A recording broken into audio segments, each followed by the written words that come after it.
ठीक है बच्चों, फिर स्टार्ट करते हैं।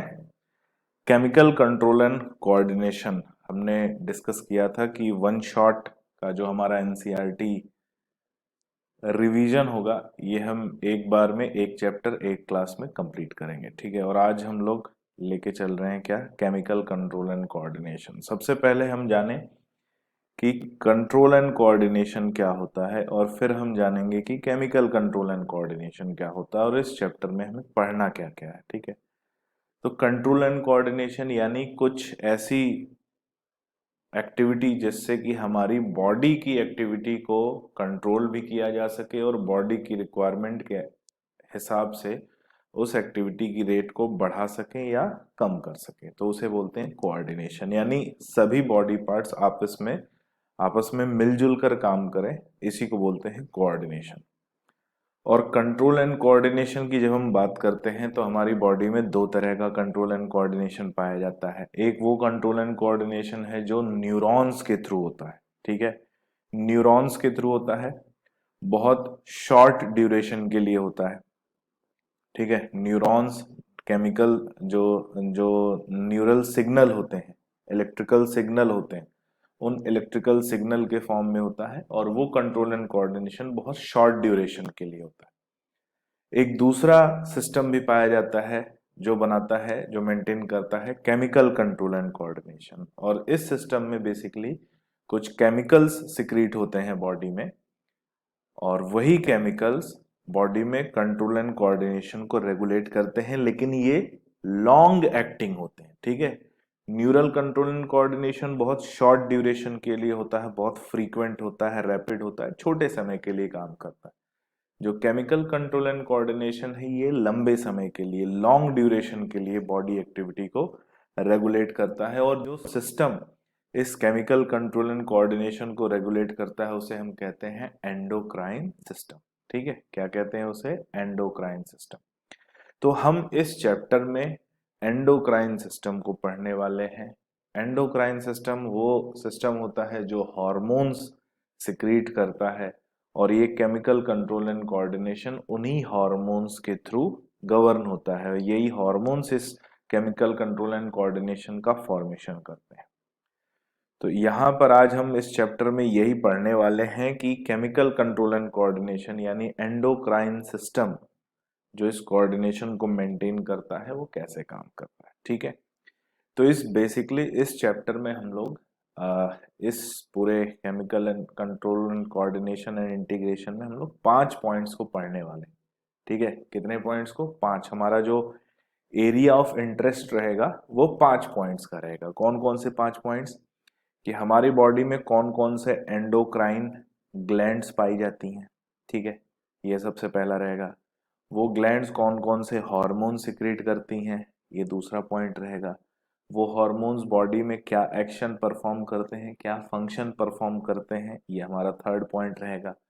कुछ हार्मोन्स अगर उनका लेवल बढ़ जाए तो क्या होगा, अगर कुछ हार्मोन्स का लेवल कम हो जाए तो क्या होगा। ठीक है, तो पूरे इस चैप्टर में हमें इन्हीं 5 पॉइंट्स को डिस्कस करना है, लेकिन डिस्कस करने से पहले समझते हैं कि इसकी जरूरत क्यों है।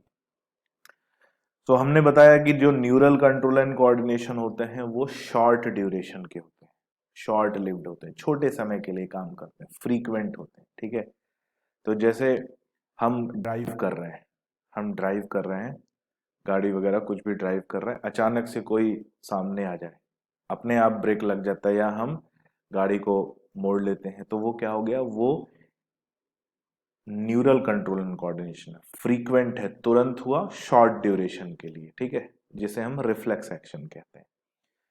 तो एक एग्जाम्पल है रिफ्लेक्स एक्शन, लेकिन बॉडी में कुछ ऐसे भी कोऑर्डिनेशन की जरूरत होती है जो बहुत लॉन्ग ड्यूरेशन के लिए हो, लंबे समय तक काम करे, तो उसके लिए फिर हमें केमिकल्स की जरूरत पड़ती है और ये केमिकल्स होते हैं जिन्हें हम हार्मोन्स कहते हैं। और ये केमिकल या ये हार्मोन इसी एक्टिविटी को रेगुलेट करते हैं, यानी केमिकल कंट्रोल एंड कोऑर्डिनेशन को रेगुलेट करता है। तो हमें यहाँ पर जो पढ़ना है वो हार्मोन्स के बारे में पढ़ना है। और हार्मोन सिक्रेट होती हैं कुछ ग्लैंड से, उन ग्लैंड्स को हम एंडोक्राइन ग्लैंड्स कहते हैं।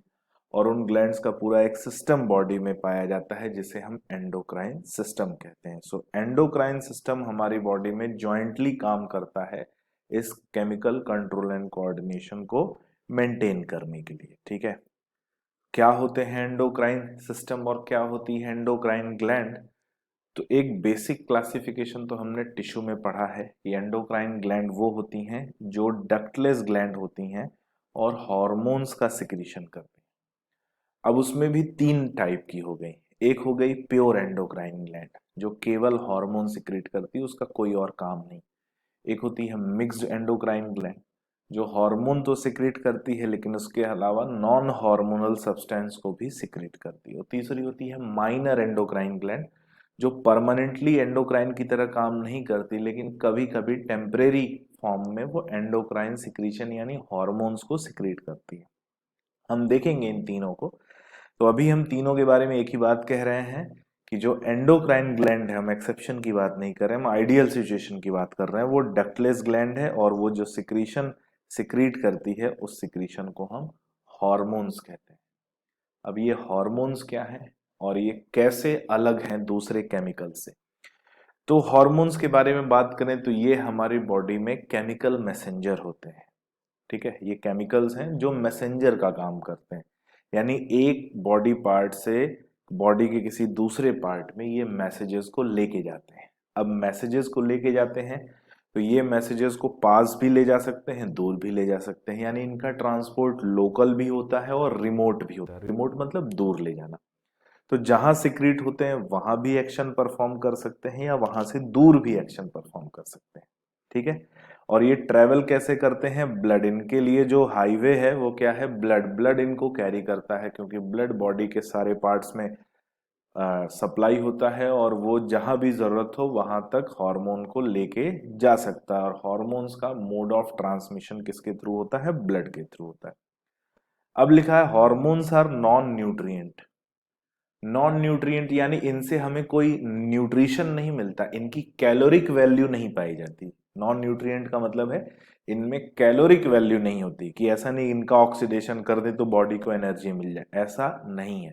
नॉन न्यूट्रिएंट होते हैं। और एक पॉइंट ये हमें याद रखना है कि इंटरसेलुलर और इंट्रासेलुलर मैसेंजर दोनों तरह से काम करते हैं, मैसेजेस ले जाते हैं एक जगह से दूसरी जगह। दूसरी बात है कि काम क्या करते हैं भाई, सब कुछ तो सुन लिया, काम क्या कर रहे हैं? तो मेटाबॉलिक एक्टिविटी को रेगुलेट करते हैं।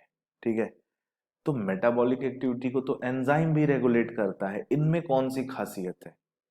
एंजाइम बिना उस रिएक्शन में इन्वॉल्व हुए मेटाबॉलिक एक्टिविटी को रेगुलेट करता है, ये उस रिएक्शन में इन्वॉल्व होके मेटाबॉलिक एक्टिविटी को रेगुलेट करता है। ठीक है, दोनों में फंक्शन समझ में आ गया।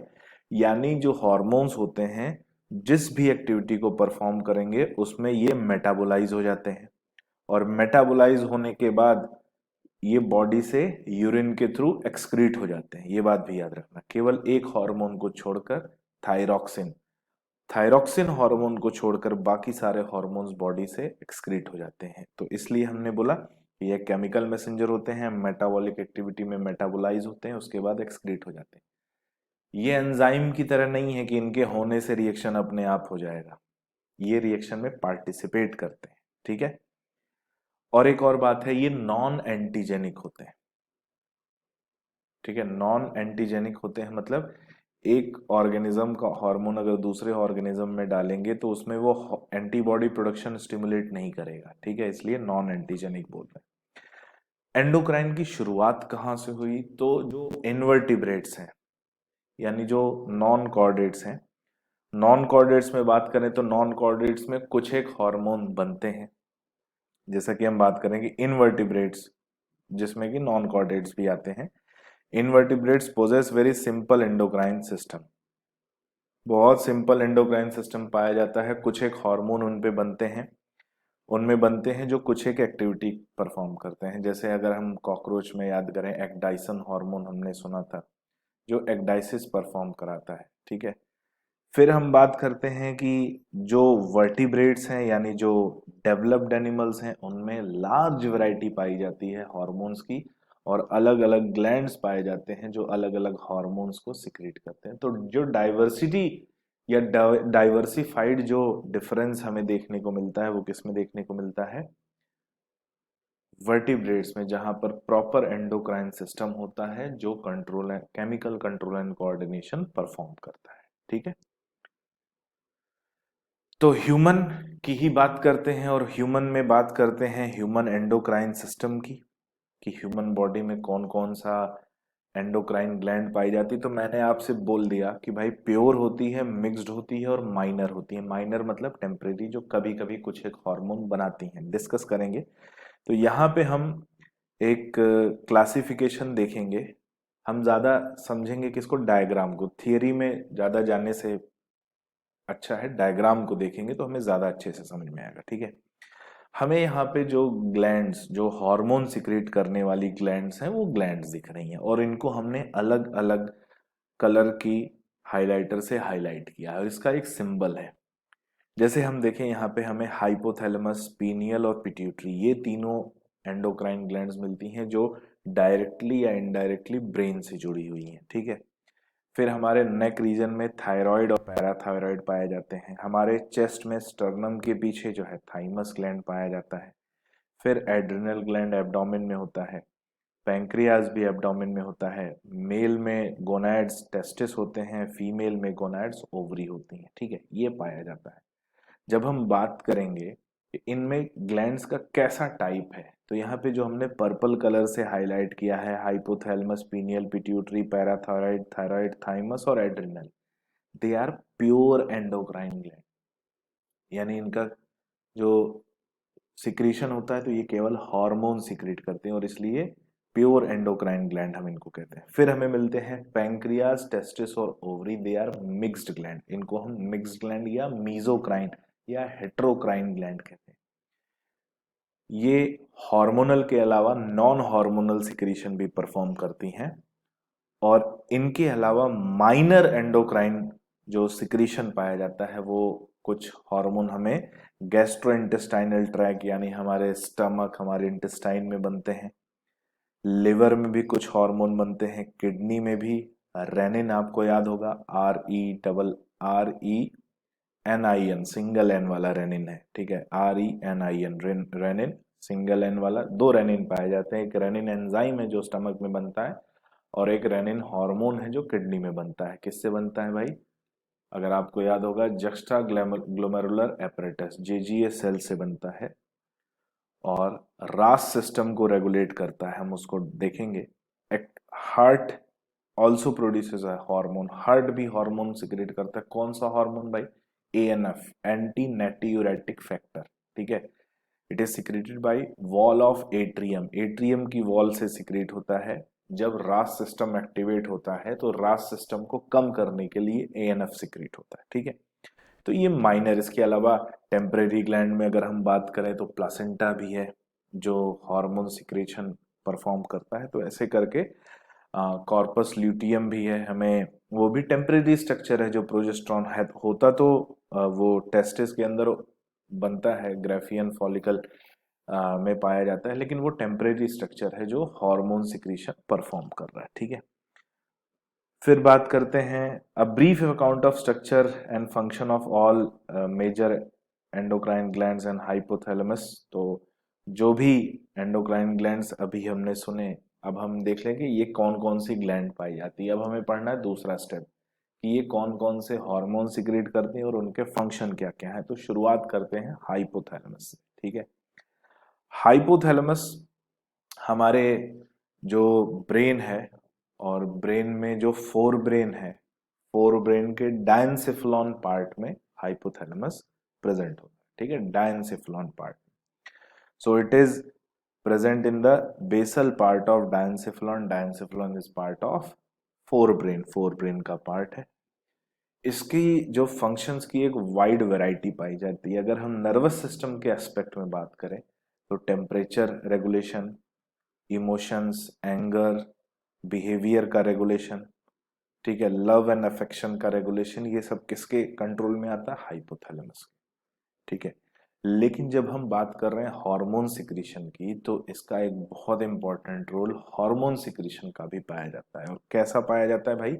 हाइपोथैलेमस है, न्यूरॉन्स का बना हुआ है, तो ये जो हार्मोन सिक्रीट करता है वो बेसिकली न्यूरो सिक्रीटरी हार्मोन्स होते हैं, या हम बोल सकते हैं न्यूरल हार्मोन्स होते हैं, क्योंकि इनमें जो हार्मोन्स का सिक्रीशन होता है वो न्यूरॉन सेल्स से होता है, जिन्हें हम न्यूरो सिक्रीटरी सेल्स कहते हैं।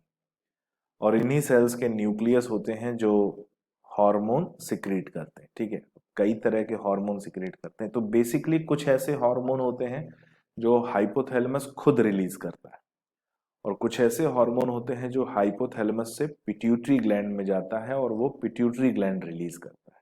ठीक है, तो पिट्यूटरी ग्लैंड के हार्मोन भी कौन बनाता है? हाइपोथैलेमस। लेकिन वो रिलीज कहाँ से होते हैं? पिट्यूटरी ग्लैंड से। और अपने हार्मोन तो वो बना ही रहा है। ठीक है, तो देखते हैं बेसिकली ये दो तरह के हार्मोन बनाता है जो खुद रिलीज करता है। एक होते हैं स्टिमुलेटरी हार्मोन, दूसरे होते हैं इनिबिटरी हार्मोन। ठीक है, ये बेसिकली ऐसे हार्मोन्स बनाता है जो बॉस की तरह काम करते हैं। बॉस मतलब जो खुद काम नहीं करता, वो दूसरों से काम कराता है, बोले तुम ये करो, तुम वो करो, ऐसा करो, वैसा करो। So these hormones are known as chalones. ठीक है, ऐसे हार्मोन्स को हम चैलोन्स बोलते हैं। तो हाइपोथैलेमस जो हार्मोन सिक्रिएट करता है उन हार्मोन्स को हम चैलोन्स बोलते हैं। They are basically stimulatory hormone और इनिबिटरी हार्मोन। या तो ये दूसरे ग्लैंड, और दूसरे ग्लैंड में मेनली कौन? Pituitary gland. बात यह है कि पिट्यूटरी ग्लैंड के हार्मोन भी तो यही बना रहा था, तो ये पिट्यूटरी ग्लैंड के माध्यम से खुद के ही हार्मोन को स्टिमुलेट भी कराता है और खुद के हार्मोन को इनिबिट भी कराता है। तो जैसे एक एग्जांपल है यहाँ पे GnRH, गोनेडोट्रोपिन रिलीजिंग हार्मोन। ठीक है, ये एक हार्मोन है जो हाइपोथैलेमस से सिक्रीट होता है और गोनेडोट्रोपिन हार्मोन के सिक्रीशन को बढ़ाता है। गोनेडोट्रोपिन हार्मोन कौन कौन से होते हैं जो सिक्रीट होते हैं पिट्यूटरी ग्लैंड से? FSH और LH। इन दोनों को एक साथ गोनेडोट्रोपिन हार्मोन कहा जाता है। तो खुद के ही सिक्रीट होने वाले हार्मोन को खुद ही रेगुलेट करता है। सोचो कितना शातिर आदमी है। ठीक है, और पिट्यूटरी ग्लैंड को हम मास्टर ग्लैंड कहते हैं, तो इसको हम मास्टर ऑफ मास्टर ग्लैंड कहते हैं, क्योंकि ये मास्टर को रेगुलेट करता है, इसलिए हम इसको मास्टर ऑफ मास्टर ग्लैंड कहते हैं। दूसरा एक है जो गोनेडोट्रोपिन हार्मोन के सिक्रीशन को कम करता है, जिसे हम GHIH, एक दूसरा हार्मोन है। जैसे एक है ग्रोथ हार्मोन रिलीजिंग हार्मोन। ठीक है, एक हो गया गोनेडोट्रोपिन रिलीजिंग हार्मोन, एक और हार्मोन है ग्रोथ हार्मोन रिलीजिंग हार्मोन, वो पिट्यूटरी ग्लैंड से ग्रोथ हार्मोन का सिक्रीशन कराता है। और एक दूसरा हार्मोन है growth hormone inhibiting hormone. Growth hormone inhibiting hormone को हम सोमैटोस्टेटिन भी कहते हैं। ये पिट्यूटरी ग्लैंड से ग्रोथ हार्मोन के सिक्रीशन को कम करता है, तो खुद ही उसके सिक्रीशन को बढ़ाता भी है GHRH की मदद से, और खुद ही उसके सिक्रीशन को कम भी करता है GHIH की मदद से, जिसे सोमैटोस्टेटिन भी कहते हैं। ठीक है, अब बात आती है कि जो हार्मोन हाइपोथैलेमस से पिट्यूटरी ग्लैंड में जाते हैं, तो वो पिट्यूटरी ग्लैंड के दो अलग अलग पार्ट में जाते हैं। एक एंटीरियर पिट्यूटरी में जाता है, एक पोस्टीरियर पिट्यूटरी में जाता है। जो एंटीरियर पिट्यूटरी में जाता है, याद रखना, वो हाइपोफाइसियल पोर्टल सिस्टम से जाता है। जो पोस्टीरियर पिट्यूटरी में जाता है, उसे याद रखना, वो न्यूरॉन्स के थ्रू जाता है। तो पोस्टीरियर पिट्यूटरी में न्यूरॉन्स भी एसोसिएटेड पाए जाते हैं। तो दोनों अलग अलग हार्मोन अलग अलग पार्ट से सिक्रीट करते हैं और अलग अलग पार्ट से उनका ट्रांसमिशन होता है। जैसे कि यहां पर लिखा है कि the hormone from hypothalamus passes to pituitary gland. तो पासेस थ्रू पिट्यूटरी ग्लैंड में कैसे पास होंगे? एंटीरियर पिट्यूटरी में कैसे जाएगा? पोर्टल सर्कुल, अभी डायग्राम से इसको देखेंगे। पोर्टल सर्कुलेशन, जैसे हाइपोफाइसियल पोर्टल सिस्टम कहते हैं, क्योंकि पिट्यूटरी ग्लैंड को हाइपोफाइसिस कहते हैं। तो हाइपोफाइसिस में प्रेजेंट हाइपोफाइसियल पोर्टल सिस्टम से जो एंटीरियर पिट्यूटरी के हार्मोन लेके जाता है। पोस्टीरियर पिट्यूटरी के हार्मोन जो है वो डायरेक्ट न्यूरॉन्स के थ्रू जाते हैं, क्योंकि हाइपोथैलेमस पोस्टीरियर पिट्यूटरी से न्यूरॉन्स के थ्रू कनेक्टेड होता है और एंटीरियर पिट्यूटरी से हाइपोफाइसियल पोर्टल सिस्टम के थ्रू कनेक्ट होता है। तो इस तरह से हाइपोथैलेमस से सिक्रीट होने वाले हार्मोन दूसरे ग्लैंड्स की एक्टिविटी को बढ़ाते भी हैं और कम भी करते हैं।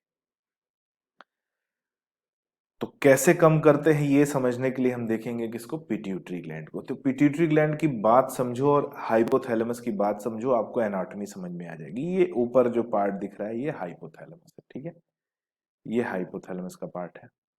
इस पार्ट में हमें दो हाइपोथैलेमिक न्यूरॉन्स के न्यूक्लियस दिखते हैं। एक हमें दिखता है सुप्रा ऑप्टिक सेंटर या सुप्रा ऑप्टिक न्यूक्लियस, और दूसरा हमें दिखता है पैरावेंट्रिकुलर न्यूक्लियस, पैरावेंट्रिकुलर न्यूक्लियस। यहां से हार्मोन सिक्रीट होते हैं। तो जो हार्मोन सिक्रीट होते हैं अगर वो एंटीरियर पिट्यूटरी में आएंगे तो ये जो है आप देखेंगे ये हाइपोफाइसियल पोर्टल सिस्टम है। जो ब्लड वेसल्स दिख रही हैं आपको, ब्लड कैपिलरीज, ये हाइपोफाइसियल पोर्टल सिस्टम है। ये कहाँ आएंगे, एंटीरियर पिट्यूटरी में। ये एंटीरियर पिट्यूटरी, ये पूरा पिट्यूटरी ग्लैंड है। उसके दो पार्ट है, एक एंटीरियर पार्ट एक पोस्टीरियर पार्ट, ठीक है। एंटीरियर पार्ट में किससे आएगा, हाइपोफाइसियल पोर्टल सिस्टम से। पोस्टीरियर पार्ट में किससे आएगा, डायरेक्ट न्यूरॉन्स से आएगा, ठीक है। इस बात को दिमाग में रखना। तो पिट्यूटरी ग्लैंड ये एक ऐसी ग्लैंड है जो ऊपर हाइपोथैलेमस से कनेक्टेड पाई जाती है, और हाइपोथैलेमस से कनेक्टेड होती है तो इसके लिए एक स्ट्रक्चर होता है जिसे हम स्टॉक कहते हैं। स्टॉक मतलब डंठल, जैसे लीफ का स्टॉक होता है, डंठल होता है, वैसे ही इसका भी हमें स्टॉक मिलता है। सो बोनी कैविटी में प्रेजेंट होती है। अब एक्चुअली क्या है, पिट्यूटरी ग्लैंड की पोजीशन कुछ ऐसी होती है कि स्फेनॉइड बोन, हमारी जो ब्रेन बॉक्स का फ्लोर है, ब्रेन बॉक्स का फ्लोर, फर्श जो है, वहां पर एक वो स्फेनॉइड बोन की बनी है, और स्फेनॉइड बोन में एक डिप्रेशन पाया जाता है। और वो डिप्रेशन जो है वो कवर होता है किससे, वो कवर होता है एक बोन से जिसे बोलते हैं सेला टर्सिका, ठीक है। सेला टर्सिका, और सेला टर्सिका ही कवर करता है किसको, पिट्यूटरी ग्लैंड को। तो इसके चारों तरफ जो बोन पाई जाती है वो कौन सी है, sella turcica, which is a part of sphenoid bone. वो स्फेनॉइड बोन का ही पार्ट है। लेकिन सेला टर्सिका के बाहर एक कैविटी होती है जो होती है कैवर्नस साइनस, ठीक है। तो अगर हम बात करें तो हमारी जो क्रेनियम की बोन है उसमें अंदर एक कैविटी दिखती है जिसे बोलते हैं कैवर्नस साइनस, और कैवर्नस साइनस में ही ये बोन का कवरिंग प्रेजेंट होता है जिसके अंदर पिट्यूटरी ग्लैंड पाया जाता है, ठीक है। अभी हम बस याद रख रहे हैं, it is covered by, located in a bony cavity known as sella turcica, which is a part of sphenoid bone, and it is attached to hypothalamus by stalk। ये stalk से अटैच होता है। अब बात हो रही है कि पिट्यूटरी ग्लैंड के दो पार्ट हैं। पिट्यूटरी ग्लैंड को हाइपोफाइसिस भी कहते हैं। इसके दो पार्ट, एक एंटीरियर पिट्यूटरी जिसे एडिनो हाइपोफाइसिस कहते हैं, और एक और पार्ट जिसे कहते हैं पोस्टीरियर पिट्यूटरी या इसे न्यूरो हाइपोफाइसिस कहते हैं, ठीक है। एक हमें मिडिल पार्ट भी दिखता है, लेकिन मिडिल पार्ट की यहाँ कोई ऐसी बहुत बड़ी इंपॉर्टेंस नहीं है, ठीक है। हम बात करेंगे एंटीरियर पिट्यूटरी और पोस्टीरियर पिट्यूटरी की। दोनों से ही अलग अलग तरह के हार्मोन सिक्रेट होते हैं, ठीक है। एंटीरियर पिट्यूटरी से हार्मोन कौन कौन से सिक्रेट होते हैं अगर हम देखें तो उसको समझने के लिए हमें एंटीरियर पिट्यूटरी के पार्ट समझने पड़ेंगे। तो एंटीरियर पिट्यूटरी या एडिनो हाइपोफाइसिस के दो पार्ट्स पाए जाते हैं। एक पार्ट होता है पार्स डिस्टेलिस और दूसरा पार्ट होता है पार्स इंटरमीडिया। पार्स डिस्टेलिस मतलब जो फ्रंट का पार्ट है, पार्ट इंटरमीडिया मतलब जो सेंटर की तरफ पार्ट है। एंटीरियर पिट्यूटरी में भी दो पार्ट, पार्स डिस्टेलिस से अलग हार्मोन सिक्रेट होंगे, पार्स इंटरमीडिया से अलग हार्मोन सिक्रेट होंगे। देखें, ये commonly known as anterior pituitary produces growth hormone. ये बात हो रही है किसकी, पार्स डिस्टेलिस की। पार्स डिस्टेलिस से ग्रोथ हार्मोन रिलीज होता है, प्रोलैक्टिन हार्मोन रिलीज होता है, TSH thyroid stimulating hormone release होता है, एसीटीएच एडिनोकॉर्टिकोट्रोपिक हार्मोन रिलीज होता है, एलएच ल्यूटिनाइजिंग हार्मोन रिलीज होता है, FSH follicle stimulating hormone release होता है। ये हार्मोन एंटीरियर पिट्यूटरी के पार्स डिस्टेलिस पार्ट से रिलीज होते हैं, ठीक है। Growth hormone, prolactin, TSH, ACTH, LH, FSH. जो पार्स इंटरमीडिया है यानी जो पार्ट सेंटर की तरफ है वहां से एक हार्मोन सिक्रेट होता है जिसे बोलते हैं एमएसएच या मेलानोसाइट स्टिमुलेटिंग हार्मोन या एमएसएच कहते हैं, ठीक है। ये हो गई। तो टोटल यहां से जो पार्स डिस्टालिस और पार्स इंटरमीडिया दोनों के हार्मोन सिक्रेट होते हैं। पोस्टीरियर पिट्यूटरी की बात करें तो यहां से केवल दो हार्मोन सिक्रेट होते हैं। कौन कौन से? एक सिक्रेट होता है ओटी, ऑक्सीटोसिन, और दूसरा सिक्रेट होता है एडीएच यानी एंटी डायूरेटिक हार्मोन, जिसे वैसोप्रेसिन या पिट्रिसिन भी कहा जाता है। ठीक है, वैसोप्रेसिन या पिट्रिसिन भी कहते हैं। देखेंगे इनके क्या क्या फंक्शन है। सो न्यूरोहाइपोफाइसिस, जिसमें कि न्यूरॉन्स पाए जाते हैं और न्यूरॉन्स प्रेजेंट होने की वजह से इसे पार्स नर्वोसा कहा जाता है। Pars nervosa, part of neurohypophysis, contain innervation of neurons which secrete oxytocin and prolactin। तो ये भी हाइपोथैलेमस से ही आए हैं। ये सभी हार्मोन हाइपोथैलेमस में बने, वहां से आए, यहां से रिलीज हो रहे हैं। सो न्यूरोहाइपोफाइसिस की बात हो गई, और फिर बात आती है कि हार्मोन्स करते क्या है, तो थोड़ा सा हम सुन लेते हैं इनके बारे में। Growth hormone GH general body growth कराता है। इसी हार्मोन की वजह से हमारी बॉडी की ग्रोथ होती है। जब हम पैदा होते हैं तो 1 फीट के होते हैं और 20 साल में 6 फीट या 5 फीट के पहुंच जाते हैं। तो वो जो बॉडी ग्रो कर रही है वो किसकी वजह से? Growth hormone. तो ये जनरली बॉडी पर काम करता है। ठीक है, जनरली बॉडी पर काम करता है और बॉडी की ग्रोथ को बढ़ाता है। ठीक है, कौन बढ़ाता है? जो ग्रोथ हार्मोन है। प्रोलैक्टिन मिल्क का प्रोडक्शन कराता है। याद रखना, मैं प्रोडक्शन वर्ड यूज कर रहा हूं क्योंकि उसमें एक ट्विस्ट है। ठीक है, मिल्क का प्रोडक्शन कराता है, मिल्क का इजेक्शन नहीं कराता है। ये कौन?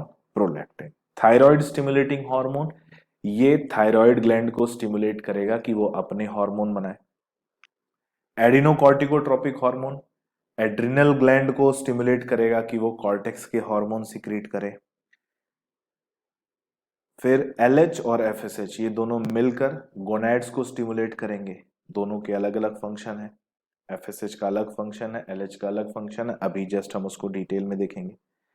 फिर थोड़ी सी बात आती है ग्रोथ हार्मोन के बारे में कि जब भी ग्रोथ हार्मोन, हमें मालूम है बॉडी में जनरल बॉडी ग्रोथ करा रहा है, लेकिन कभी इसका ओवर प्रोडक्शन हो जाए, ओवर प्रोडक्शन जरूरत से ज्यादा सिक्रीट हो जाए, तो बॉडी का साइज, बॉडी का जो लेंथ, ब्रेथ, वेट बढ़ जाता है।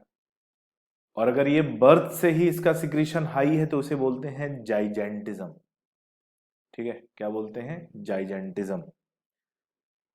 और अगर बर्थ से ही इसका सिक्रीशन कम है तो ग्रोथ स्टंड हो जाती है, ग्रोथ लो होती है, तो होता है ड्वार्फिज्म। ठीक है, बचपन से सिक्रीशन हाई है तो जाइजेंटिज्म, बचपन से सिक्रीशन लो है तो ड्वार्फिज्म। लेकिन अगर ऐसा हो कि प्यूबर्टी की एज तक नॉर्मल सिक्रीट हो और प्यूबर्टी की एज में बढ़ गया सिक्रीशन, प्यूबर्टी की एज में सिक्रीशन बढ़ गया, then it is known as middle age hyper secretion, known as acromegaly. Acromegaly कहते हैं। गोरिल्ला लाइक अपीयरेंस हो जाता है। वैसे तो इसका एक एग्जांपल खली, जो हमारे इंडिया के रेसलर हैं, वो एक्रोमिगेली का एक बड़ा ही अच्छा एग्जांपल है। लेकिन ये एक्रोमिगेली हर समय ऐसा नहीं दिखता। इसमें बेसिकली पाया जाता है हाइपरग्लॉसिया, टंग का साइज बड़ा हो जाता है, इसलिए बोलते हैं, बात करते हैं तो साफ आवाज नहीं समझ में आती। इनमें चिन जो है, चिन की लेंथ बढ़ जाती है और एक तरफ को चिन मुड़ जाती है, लेफ्ट या राइट साइड में। हाथों का साइज बॉडी से नॉर्मली ज्यादा बड़ा, बॉडी का साइज नॉर्मल से ज्यादा बड़ा बड़ा पाया जाता है। तो ये सारे सिम्टम, और एक याद रखना, गोरिल्ला लाइक फेस अपीयरेंस हमें एक्रोमेगेली में मिलता है। हालांकि हमें वो खली में नहीं मिलता, लेकिन और भी जो हम देखेंगे तो उसमें हमें gorilla like face appearance acromegaly में देखने को मिलेगा। और अगर प्यूबर्टी की एज में सिक्रीशन कम हो जाए तो उसे एक्रोमाइक्रिया कहते हैं। ये वर्ड अब रिलेशन में आए तो हमने बोल दिया। एक्रोमाइक्रिया अगर प्यूबर्टी की एज में जाके इसका जो सिक्रीशन है वो कम होता है। तो जनरली क्या होता है, जो एक्रोमेगेली होती है वो एज, वो जनरली आसानी से डायग्नोस नहीं हो पाती, एक एज के बाद डायग्नोस हो पाती है। और जब बाद में डायग्नोस होती है तो उसकी वजह से बहुत सारे कॉम्प्लिकेशंस होते हैं।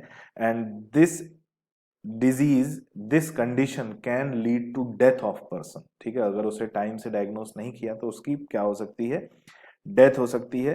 क्योंकि इसके जो साइन है, इसके जो कैरेक्टरिस्टिक्स हैं वो कई सालों तक छुपे रहते हैं।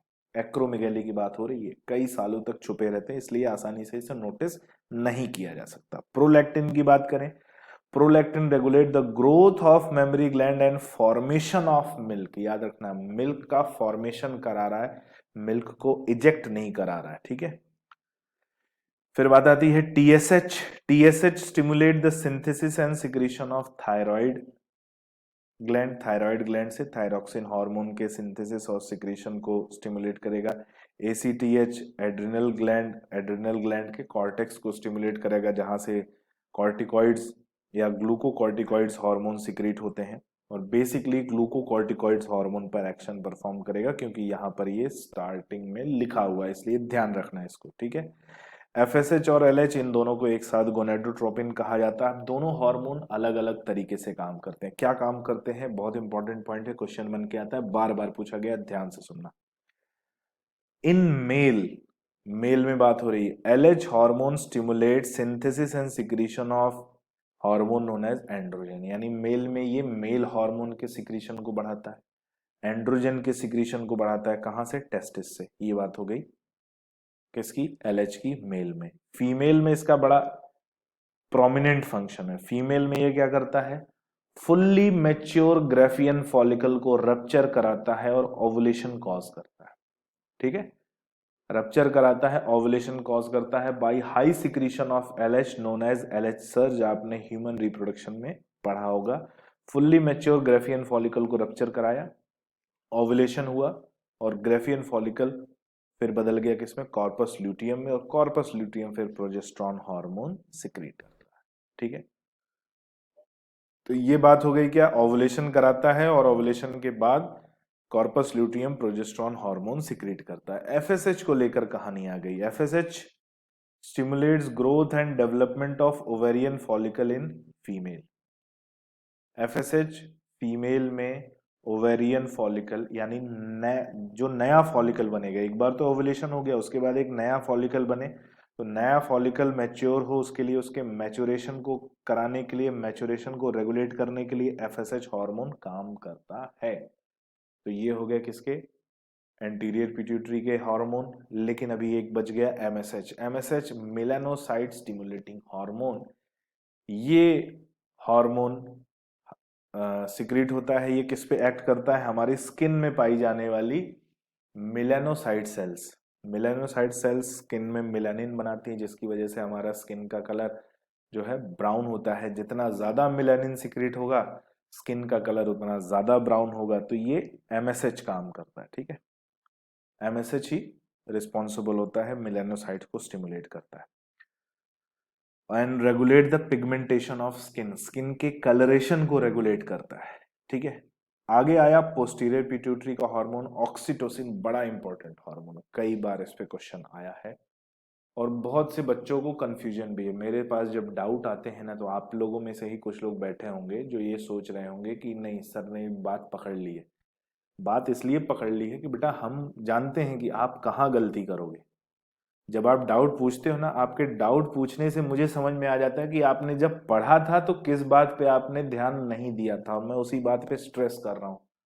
ऑक्सीटोसिन मिल्क इजेक्शन कराता है, पहला बात। प्रोलैक्टिन मिल्क प्रोडक्शन कराता है, ये मिल्क इजेक्शन कराता है। इसे लेट डाउन हार्मोन कहा जाता है, या मिल्क इजेक्टिंग हार्मोन कहा जाता है, ठीक है। कब कराता है, पार्चुरेशन के बाद, जब न्यूबॉर्न बेबी को फीड करना होगा, तो मिल्क इजेक्ट कराएगा कौन, ऑक्सीटोसिन। एक फंक्शन। पार्चुरेशन के समय भी इसका काम होता है। पार्चुरेशन के समय ये यूटेरस की स्मूथ मसल्स में कॉन्ट्रैक्शन कराता है, जिससे लेबर या कॉन्ट्रैक्शन, पार्चुरेशन ट्रिगर होता है, ठीक है, लेबर ट्रिगर होता है। तो दोनों काम हो गए, दोनों काम में काम एक ही किया इसने, स्मूथ मसल्स में कॉन्ट्रैक्शन कराया। ऑक्सीटोसिन ने एक ही काम किया, स्मूथ मसल्स में कॉन्ट्रैक्शन कराया। पार्चुरेशन के समय कराया तो पार्चुरेशन हुआ, पार्चुरेशन के बाद मेमोरी ग्लैंड की मायो एपिथेलियल सेल्स में कराया तो मिल्क का इजेक्शन हुआ, ठीक है। मायो एपिथेलियल सेल्स एल्वेलाई को ऐसे, जैसे हम लेमन ले लें, नींबू, नींबू को हम निचोड़ते हैं ना, ऐसे दबाते हैं, वैसे मायोएपिथेलियल सेल्स होती हैं, एल्विलाई ऑफ मेमोरी ग्लैंड को चारों तरफ से पकड़े रहती हैं और इनमें कॉन्ट्रैक्शन होता है तो मिल्क इजेक्ट होता है। ठीक है, ये ऑक्सीटोसिन काम करता है कौन सी सेल्स को? मायोएपिथेलियल सेल्स को। ठीक है, मायोएपिथेलियल सेल्स पे एक्ट करता है। तो बात आ गई in female, it stimulate a vigorous contraction of uterus at the child at the time of child birth यानी पार्चुरेशन के समय, and milk ejection of mammary gland. इस पे कंफ्यूज मत होना, बहुत बार पूछा जाता है। वैसोप्रेसिन जो दूसरा हार्मोन, एडीएच बोल रहे थे, एंटी डायूरेटिक हार्मोन। इसको समझने के लिए हमें दो इसके नाम को समझना पड़ेगा। नाम क्या है? Anti diuretic hormone. Anti diuretic, diuretic क्या होता है? डायूरेसिस किसको कहते हैं समझो, पहले डायूरेसिस समझो फिर एंटी डायूरेसिस समझो। डायूरेसिस क्या होता है? Amount of formation of urine, urine का जब फॉर्मेशन हो रहा है तो वो डायूरेसिस कहलाता है। एंटी मतलब यूरिन फॉर्मेशन को रोकता है, यूरिन फॉर्मेशन को रिड्यूस करता है। तो एडीएच हो गया क्या? एंटी डायूरेटिक हार्मोन, जो यूरिन के अमाउंट को क्या करेगा? कम करेगा। कैसे कम करता है भाई? रास सिस्टम को एक्टिवेट करके, रेनिन एंजियोटेंसिन एल्डोस्टेरोन सिस्टम में पार्टिसिपेट करके। तो जनरली हर समय रास सिस्टम एक्टिवेट नहीं होता, लेकिन एडीएच तो हर समय काम करता है। ये डीसीटी में, याद रखना, डीसीटी में सॉल्ट और वाटर के एक्टिव एब्जॉर्प्शन को बढ़ाता है, और एक्टिव एब्जॉर्प्शन डीसीटी, नेफ्रॉन के डीसीटी में बढ़ेगा तो यूरिन का अमाउंट कम होगा, वाटर ज्यादा रिटेन होगा और प्लाज्मा वॉल्यूम बढ़ने लगेगा। प्लाज्मा वॉल्यूम किसकी बात हो रही है? ब्लड प्लाज्मा वॉल्यूम की बात हो रही है। ठीक है, तो ये ब्लड का प्लाज्मा वॉल्यूम बढ़ाता है, यूरिन के फॉर्मेशन को कम करता है। कब इसकी जरूरत पड़ती है? जब बॉडी में प्लाज्मा की कमी हो। ठीक है, जब बॉडी में प्लाज्मा की कमी हो तब ये हार्मोन काम करता है और प्लाज्मा वॉल्यूम को मेंटेन करता है। अगर ये हार्मोन ज्यादा बने तो प्लाज्मा वॉल्यूम बढ़ जाएगा, यूरिन का अमाउंट कम हो जाएगा। अगर ये हार्मोन कम बने तो यूरिन का अमाउंट बढ़ जाएगा, प्लाज्मा वॉल्यूम कम हो जाएगा। तो एक कंडीशन डेवलप होगी जिसे बोलते हैं diabetes insipidus. So due to hyposecretion of ADH, due to hyposecretion of ADH, severe dehydration होता है बॉडी में। ठीक है, यूरिन का अमाउंट ज्यादा बनता है, कितना भी पानी पी लो, पानी पीते हैं, पीते जाते हैं, पीते जाते हैं, वो पानी बॉडी में जाता है, लेकिन हम बोलते हैं ना, शरीर में जाना और शरीर को लगना। वाटर बॉडी में जाता है लेकिन बॉडी को लगता नहीं है, क्योंकि वो वाटर प्लाज्मा में गया और प्लाज्मा के बाद फिर फिल्ट्रेट से यूरिन बन के किडनी से बाहर चला गया। तो जितना ज्यादा पानी हम पीते हैं उतना ज्यादा अमाउंट यूरिन का फॉर्मेशन होता है। वो वाटर बॉडी में रुकता नहीं है, बॉडी में होल्ड नहीं होता, और उस कंडीशन को हम बोलते हैं डायबिटीज इंसिपिडस। ठीक है, याद रखना, डायबिटीज इंसिपिडस, जिसमें सीवियर डिहाइड्रेशन और कई बार पेशेंट की डेथ भी हो जाती है डायबिटीज इंसिपिडस की वजह से। ये हो गया पिट्यूटरी ग्लैंड। अगले ग्लैंड पे आते हैं, पीनियल ग्लैंड। पीनियल ग्लैंड ये भी हाइपोथैलेमस से एसोसिएटेड पोस्टीरियर साइड में पाई जाती है, और फोर ब्रेन के ही, हमने बोला डॉर्सल पार्ट में प्रेजेंट था, dorsal part of fore brain. और ये एक हार्मोन सिक्रेट करता है जिसे बोलते हैं मेलाटोनिन। बड़ा फेमस है, 2011 में इस पे क्वेश्चन भी आया हुआ और उसके बाद भी आया हुआ, लेकिन मुझे 2011 का याद आ रहा है। मेलाटोनिन हमारी दिनचर्या को रेगुलेट करने वाला हार्मोन है।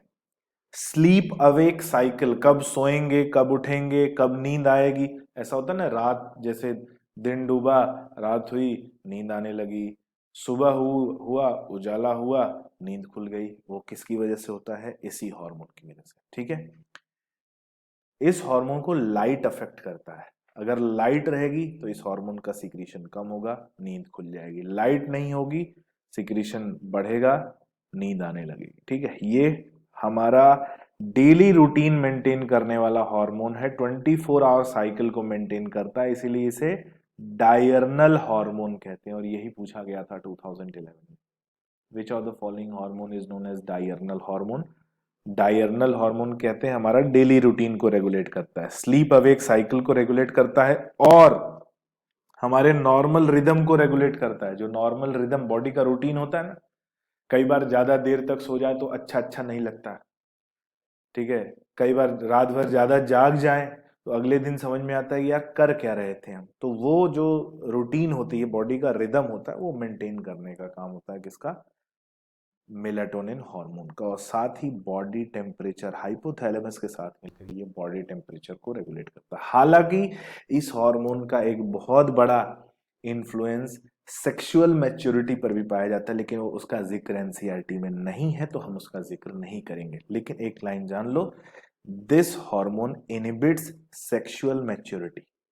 ठीक है, ये हार्मोन सेक्सुअल मैच्योरिटी को इनहिबिट करता है। इसके अलावा ये इन्फ्लुएंस करता है किसको, मेटाबॉलिज्म को। मेटाबॉलिज्म को इन्फ्लुएंस करेगा। जो मेटाबॉलिज्म रूटीन के अकॉर्डिंग है, उस मेटाबॉलिज्म को रूटीन के अकॉर्डिंग चलाने की, जैसे कुछ लोग का रूटीन बना होता है, एक टाइम पर हमें ब्रेकफास्ट करना है, एक पर्टिकुलर टाइम पर हमें खाना खाना है, एक पर्टिकुलर टाइम पर हमें सोना है। तो एक दिन अगर ब्रेकफास्ट वाले टाइम पर हमें ब्रेकफास्ट ना मिले तो भूख बहुत तेज लगी रहती है।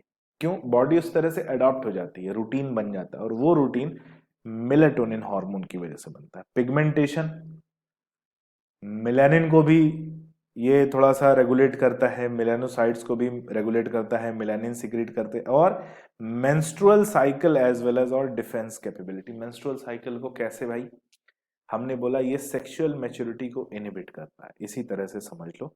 तो ये जब हार्मोन सिक्रीट होगा तो ये मेंस्ट्रुअल साइकिल और मेंस्ट्रुअल ग्रोथ को ये क्या करेगा, इनहिबिट करेगा, और हमारी डिफेंस कैपेबिलिटी को भी मेंटेन करता है, यानी हमारे इम्यून सिस्टम को भी मेंटेन करने की कोशिश करता है। कौन, मेलाटोनिन हार्मोन। तो उल जलूल करके बहुत सारे इसके फंक्शन दिए हुए, ठीक है, दिमाग में रखना क्या क्या पॉइंट, ये पॉइंट्स ही ऑप्शन के फॉर्म में आएगा। नेक्स्ट आते हैं थायराइड ग्लैंड। थायराइड ग्लैंड अगर हम इसकी बात करें तो it is the biggest endocrine gland. ये बॉडी में प्रेजेंट सबसे बड़ा एंडोक्राइन ग्लैंड है। कहाँ प्रेजेंट होता है, हमारे लैरिंग्स के लोअर एंटीरियर सरफेस पर। वहां पर एक डिप्रेशन पाया जाता है जिसे थायराइड नॉच कहते हैं। और इसी थायराइड नॉच में एच शेप का, किस शेप का, एच शेप का थायराइड ग्लैंड प्रेजेंट होता है। इसके बेसिकली दो लोब होते हैं, एक लेफ्ट लोब होता है, एक राइट लोब होता है, और दोनों लोब आपस में कनेक्टेड होते हैं एक बीच वाले पार्ट से, जिसे इस्थमस कहते हैं। ठीक है, टू लोब्स हो गए, लेफ्ट और राइट दोनों आपस में कनेक्टेड है इस्थमस से, इसलिए एच शेप स्ट्रक्चर बन जाता है। इसी की पोस्टीरियर सरफेस पर हमें 4 येलो स्पॉट्स मिलते हैं। बोलो सर यहां तो रेड बना हुआ है, येलो आप बोल रहे हो। तो भाई मैंने जब थायराइड ग्लैंड, हम मेडिकल कॉलेज में जब थे तो फर्स्ट ईयर में कैडेवर जब देखे तो वहां पे थायराइड ग्लैंड हमारे सामने आई, तो पीछे देखे तो येलो कलर के 4 स्पॉट्स बने थे। तो किताब में कुछ भी बना रहे, हमें याद रखना है कि येलो कलर के स्पॉट्स होते हैं। जब आप एमबीबीएस फर्स्ट ईयर में जाओगे एनाटॉमी डिपार्टमेंट में, तो आपके सामने कैडेवर आएगा। कैडेवर मतलब जो डेड बॉडी होती है जो पढ़ने के लिए। बोले तो मुन्ना भाई एमबीबीएस में जो बोले था ना कि अपनी बॉडी खुद ले आओ, वही वाली बॉडी कैडेवर बोलते हैं, ठीक है, याद रखना इसको। तो हमने थायराइड ग्लैंड देखा तो पोस्टीरियर सरफेस जो है वहां पे येलो स्पॉट्स दिखे, तो हम समझ गए कि भाई यहाँ पे तो लाल बना था एनसीईआरटी में, कॉलेज में गए तो पीला, तो लाल पीला हो गया। ठीक है, तो लाल पीले में हमें येलो स्पॉट्स दिखे, क्या, पैराथायरॉइड ग्लैंड। कितने होते हैं, 4। ऐसा नहीं कि 4 ग्लैंड होती, चारों मिलाकर एक ग्लैंड है, ठीक है, 4 ग्लैंड नहीं है, 4 स्पॉट्स के फॉर्म में वो ग्लैंड पाई जाती है। हम बोल सकते हैं 4 अलग अलग लोब्स होते हैं, लेकिन ये लोब्स कनेक्टेड भी नहीं है। सो थायराइड ग्लैंड 2 लोब्स होते हैं, लेफ्ट और राइट आपस में कनेक्टेड होते हैं इस्थमस से। और ये थायराइड ग्लैंड अकेला ऐसा ग्लैंड है जो अपने हार्मोन को स्टोर करके रखता है। कैसे स्टोर करके रखता है, इसके अंदर छोटे छोटे कंटेनर्स पाए जाते हैं, एल्वुलाई शेप के कंटेनर्स पाए जाते हैं जिन्हें फॉलिकल्स कहते हैं। और वो फॉलिकल्स जिन सेल से बनते हैं उन्हें फॉलिकुलर सेल कहते हैं। और उन फॉलिकुलर सेल के बाहर का जो इंटरस्टिशियम होता है वो होता है स्ट्रोमल टिश्यू। और स्ट्रोमल टिश्यू में प्रेजेंट होती हैं पैराफॉलिकुलर सेल। फॉलिकल के बाहर पैराफॉलिकुलर सेल। फॉलिकल किससे बनता है, फॉलिकुलर सेल से बनता है। तो 2 तरह की सेल्स, दोनों अलग अलग तरह के हार्मोन बनाती हैं। जो फॉलिकल की सेल्स होती हैं ये थायरॉक्सिन हार्मोन बनाती हैं, और जो स्ट्रोमल टिश्यू होता है ये कैल्सिटोनिन हार्मोन बनाता है, ठीक है। तो थायरॉक्सिन हार्मोन बेसिकली 4 टाइप का होता है। किससे सिक्रेट होता है? Follicles cells of thyroid gland, और उन्हीं फॉलिकल्स में ये स्टोर भी होता है, वहीं पर ये हार्मोन मैच्योर भी होता है। मैच्योर मतलब क्या? इसका कोई इमेच्योर फॉर्म भी होता है? हाँ भाई होता है। 4 तरह का ये हार्मोन होता है, T1 T2 T3 T4। T1 monoiodothyronine, T2 di iodothyronine, T3 tri iodothyronine, T4 tetra iodothyronine. इसमें T1 और T2 इमेच्योर है। अब ये हार्मोन बनाने में मेन हो गया थायरॉक्सिन, हम बोलते हैं T4, लेकिन एक और है T3 भी है। T4 और T3 दोनों हार्मोन मैच्योर हैं, लेकिन मेनली थायरॉक्सिन वर्ड T4 के लिए यूज किया जाता है, ठीक है। इसी का अमाउंट ज्यादा होता है, 80% ऑफ अमाउंट T4 का होता है, तो थायरॉक्सिन वर्ड हम T4 के लिए यूज करते हैं। लेकिन थायरॉक्सिन हार्मोन बनाने के लिए आयोडीन की जरूरत है, ठीक है।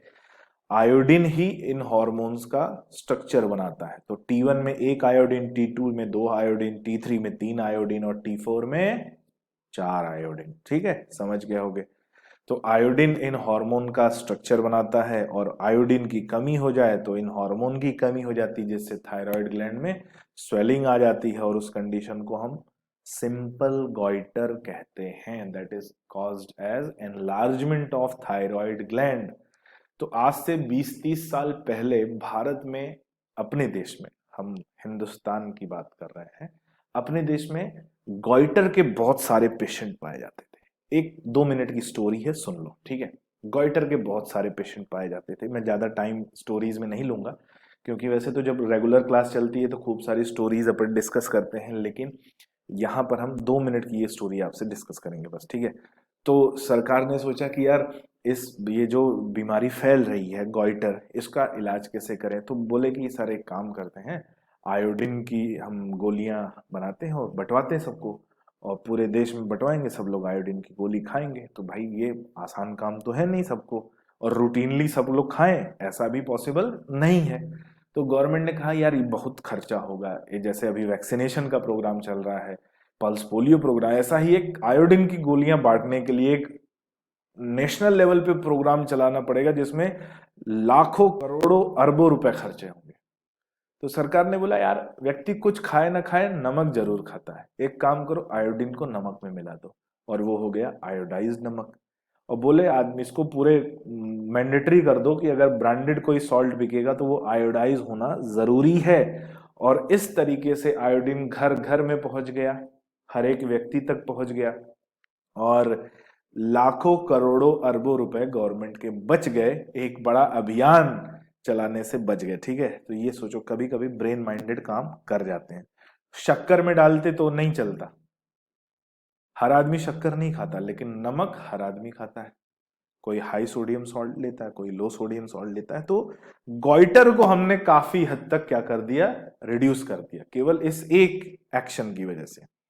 अब हाइपोथायरॉयडिज्म अगर हो जाए प्रेगनेंसी के समय आयोडीन की कमी या थायरॉक्सिन हार्मोन की कमी हो जाए, तो न्यूबॉर्न बेबी पर उसका बड़ा असर पड़ता है, क्योंकि ये जो थायरॉक्सिन हार्मोन है ये फिजिकल ग्रोथ भी कराता है, रिप्रोडक्टिव ग्रोथ भी कराता है, मेंटल ग्रोथ भी कराता है, तीनों तरह की ग्रोथ कराता है, ठीक है, याद रखना। ऑल 3 टाइप्स ऑफ ग्रोथ को कंट्रोल करता है, physical growth, mental growth, reproductive growth. और अगर प्रेगनेंसी के समय हो गया तो जो बेबी बर्थ ले रहा है उस पर बड़ा ही इसका दुष्परिणाम देखा जाता है। 2013 में आया हुआ क्वेश्चन, क्या देखा जाता है? उस बेबी की स्टंट ग्रोथ हो जाती है, मेंटल रिटार्डेशन पाया जाता है, लो इंटेलिजेंस पाया जाता है, एबनॉर्मल स्किन पाई जाती है, डीफ म्यूटिज्म पाया जाता है, थोड़ा बहरा भी हो जाता है, मेंटली रिटार्डेड हो जाता है, और इस कंडीशन को क्रिटिनिज्म कहते हैं। ये आया था 2013 में, ठीक है। इस कंडीशन को क्या कहते हैं? क्रिटिनिज्म। तो कंफ्यूज मत होना, इस पे क्वेश्चन आ चुका है। पूछा गया था, सिम्टम दिया था, और पूछा गया था कि ये किस हार्मोन्स या किस ग्लैंड से रिलेटेड डिजीज है, ये क्वेश्चन आया था। तो सिम्टम दे के लोग समझ गए कि ये क्रिटिनिज्म के सिम्टम है। क्रिटिनिज्म यानी थायरॉक्सिन हार्मोन, और थायरॉक्सिन हार्मोन थायराइड ग्लैंड से रिलेटेड है। हाइपोथायरॉयडिज्म में कॉज इरेगुलर मेंस्ट्रुअल साइकिल। तो फीमेल में हमने बोला रिप्रोडक्टिव ग्रोथ को भी रेगुलेट कर रहा है, तो इसकी कमी से जो मेंस्ट्रुअल साइकिल होगी वो क्या होगी, इरेगुलर हो जाएगी। एक और बड़ी बात आई, due to cancer of thyroid gland और due to development of nodule of thyroid gland, तो हाइपर थायराइडिज्म पाया जाएगा। हाइपर ज्यादा हो गया कब, अगर कैंसर हो जाए थायराइड टिश्यू में, थायराइड टिश्यू में कैंसर होगा, इसका सिक्रीशन बढ़ जाएगा। इसको हम बोलते हैं स्पोरैडिक गॉइटर, स्पोरैडिक गॉइटर।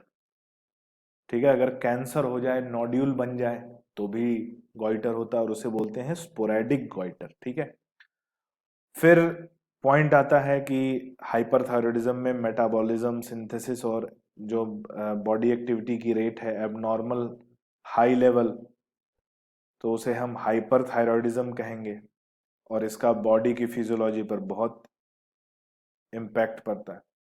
एक और पॉइंट आता है, एक ऑटो इम्यून डिसऑर्डर भी थायराइड ग्लैंड से रिलेटेड है। ऑटो इम्यून डिसऑर्डर जिसमें हमारी बॉडी का इम्यून सिस्टम हमारी बॉडी की थायराइड ग्लैंड को डैमेज करने लगता है, तो थायराइड ग्लैंड का जो सिक्रीशन है वो रिड्यूस हो जाता है और उस थायराइड ग्लैंड डीजेनरेट होने लगती है, जिसे हाशीमोटो डिजीज कहते हैं, अगर आपको याद हो, हाशीमोटो डिजीज।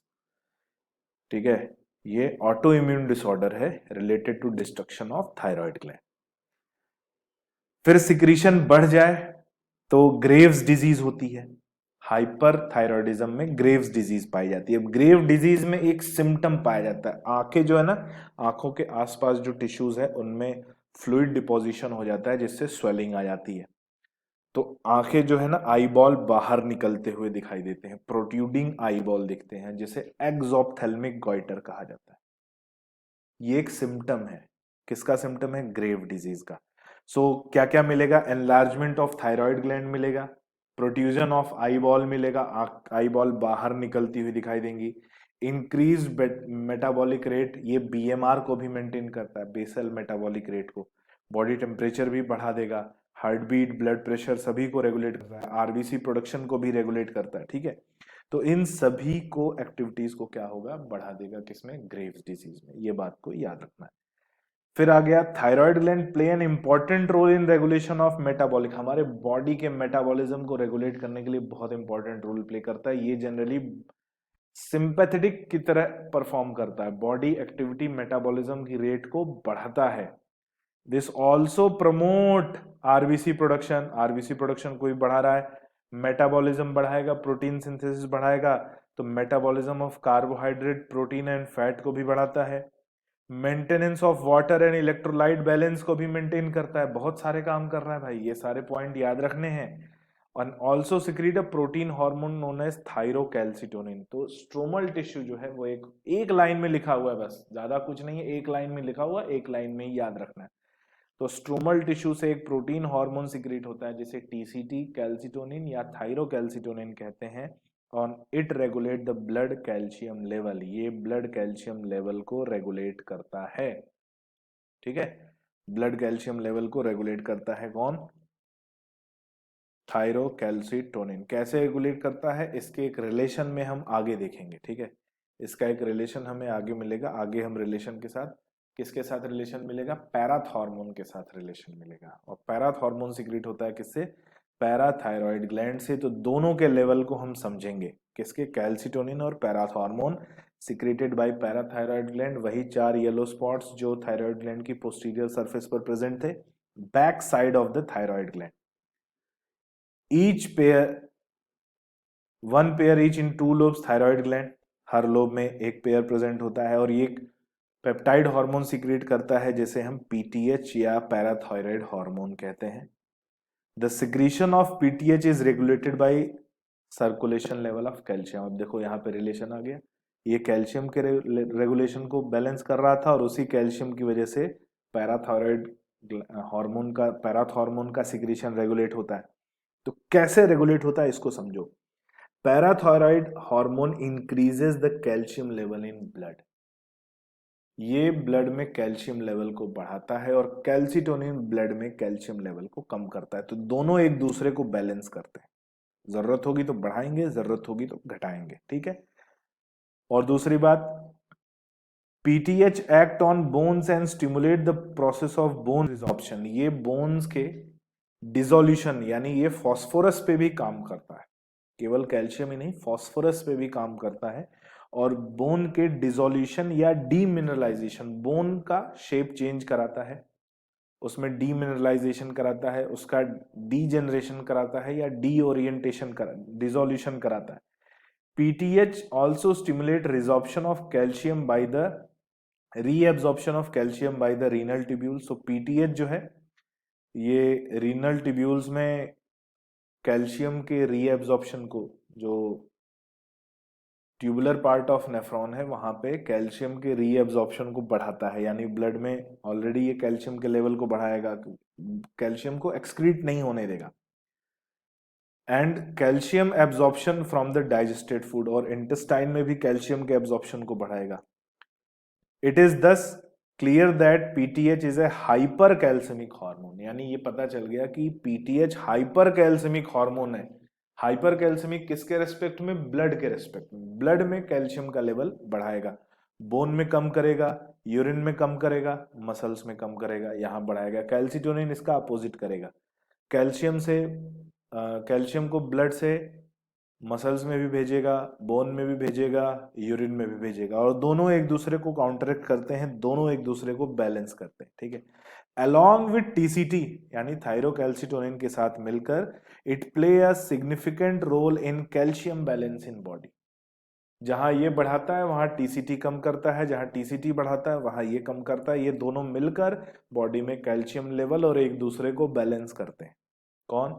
पैराथॉर्मोन और कैल्सिटोनिन। याद रखना दोनों के फंक्शन अपोजिट है लेकिन एक साथ है। नेक्स्ट आता है थाइमस ग्लैंड। थाइमस ग्लैंड की बात करें, इट इज ए लॉब्यूलर ग्लैंड, बड़ा इंपॉर्टेंट पोजीशन है इसकी। लॉब्यूलर ग्लैंड है, लॉब्यूल के फॉर्म में, हमारे स्टर्नम की पोस्टीरियर सरफेस पर प्रेजेंट होता है। दोनों लंग्स के बीच में जो मीडियास्टिनल स्पेस होता है उसी स्पेस में ये पाया जाता है। On the ventral side of aorta, ventral side of aorta का मतलब है आर्टा से सामने की तरफ, फ्रंट। हमारा एक्चुअली हम तो बाइपेडल हैं, दो पैरों पर चलते हैं, तो हमारा क्या होता है? एंटीरियर और पोस्टीरियर। और जो हमारा एंटीरियर है वो हमारा वेंट्रल है, जो पोस्टीरियर है वो हमारा डॉर्सल है। तो आर्टा के सामने की तरफ होता है यानी आर्टा के एंटीरियर होता है, यानी आर्टा के वेंट्रल होता है। Thymus play very important role in maintenance of immune system, development of immune system, immune system को बनाना और उस इम्यून सिस्टम के साथ वो इम्यून सिस्टम काम भी करे, ये भी बड़ा इंपॉर्टेंट काम होता है। और कैसे होता है ये function? By secretion of thymosin hormone. Thymosin hormone immune system में दोनों तरीके, इम्यून सिस्टम के काम करने के दो तरीके होते हैं, एक सीएमआईएस एक एएमआईएस, सेल मीडिएटेड इम्यून सिस्टम और एंटीबॉडी मीडिएटेड इम्यून सिस्टम, और ये दोनों में काम करता है। ये सीएमआईएस में भी काम करता है यानी सेल मीडिएटेड इम्यून सिस्टम को भी प्रमोट करता है, जिसमें कि killer cells, helper T cells, killer T cells, helper T cells, memory T cells, suppressor T cells का फॉर्मेशन होता है और फैगोसाइटोसिस परफॉर्म करते हैं। जो दूसरा इसका फंक्शन है, थाइमोसिन एंटीबॉडी प्रोडक्शन को भी स्टिमुलेट करता है, यानी एएमआईएस को भी स्टिमुलेट करता है, जिसे हम ह्यूमोरल इम्यूनिटी भी कहते हैं। और एएमआईएस को स्टिमुलेट करता है तो एंटीबॉडीज बनती हैं, और एंटीबॉडीज भी इम्यून सिस्टम में उतना ही रोल प्ले करती हैं। हाँ, इनका परसेंटेज थोड़ा कम है लेकिन रोल प्ले करती हैं। और एक और बात है कि जब तक थाइमोसिन सिक्रीट होगा तो जनरली जो थाइमस ग्लैंड का डेवलपमेंट जो है 5 इयर्स की एज तक पूरी तरह से इसका डेवलपमेंट हो जाता है, और इसीलिए 5 इयर्स की एज तक ही सारे वैक्सीन वगैरह का डोज चलता है, क्योंकि उसके बाद ये 5 ईयर से लेके 14 ईयर तक ये फुल्ली एक्टिविटी अपनी परफॉर्म करता है, और 14 ईयर्स के बाद ये कैल्सिफाइड होने लगता है थाइमस ग्लैंड, और कैल्सिफाइड होने की वजह से इसका जो फंक्शन है, इसकी जो एक्टिविटी है वो फंक्शन और एक्टिविटी कम होने लगती है।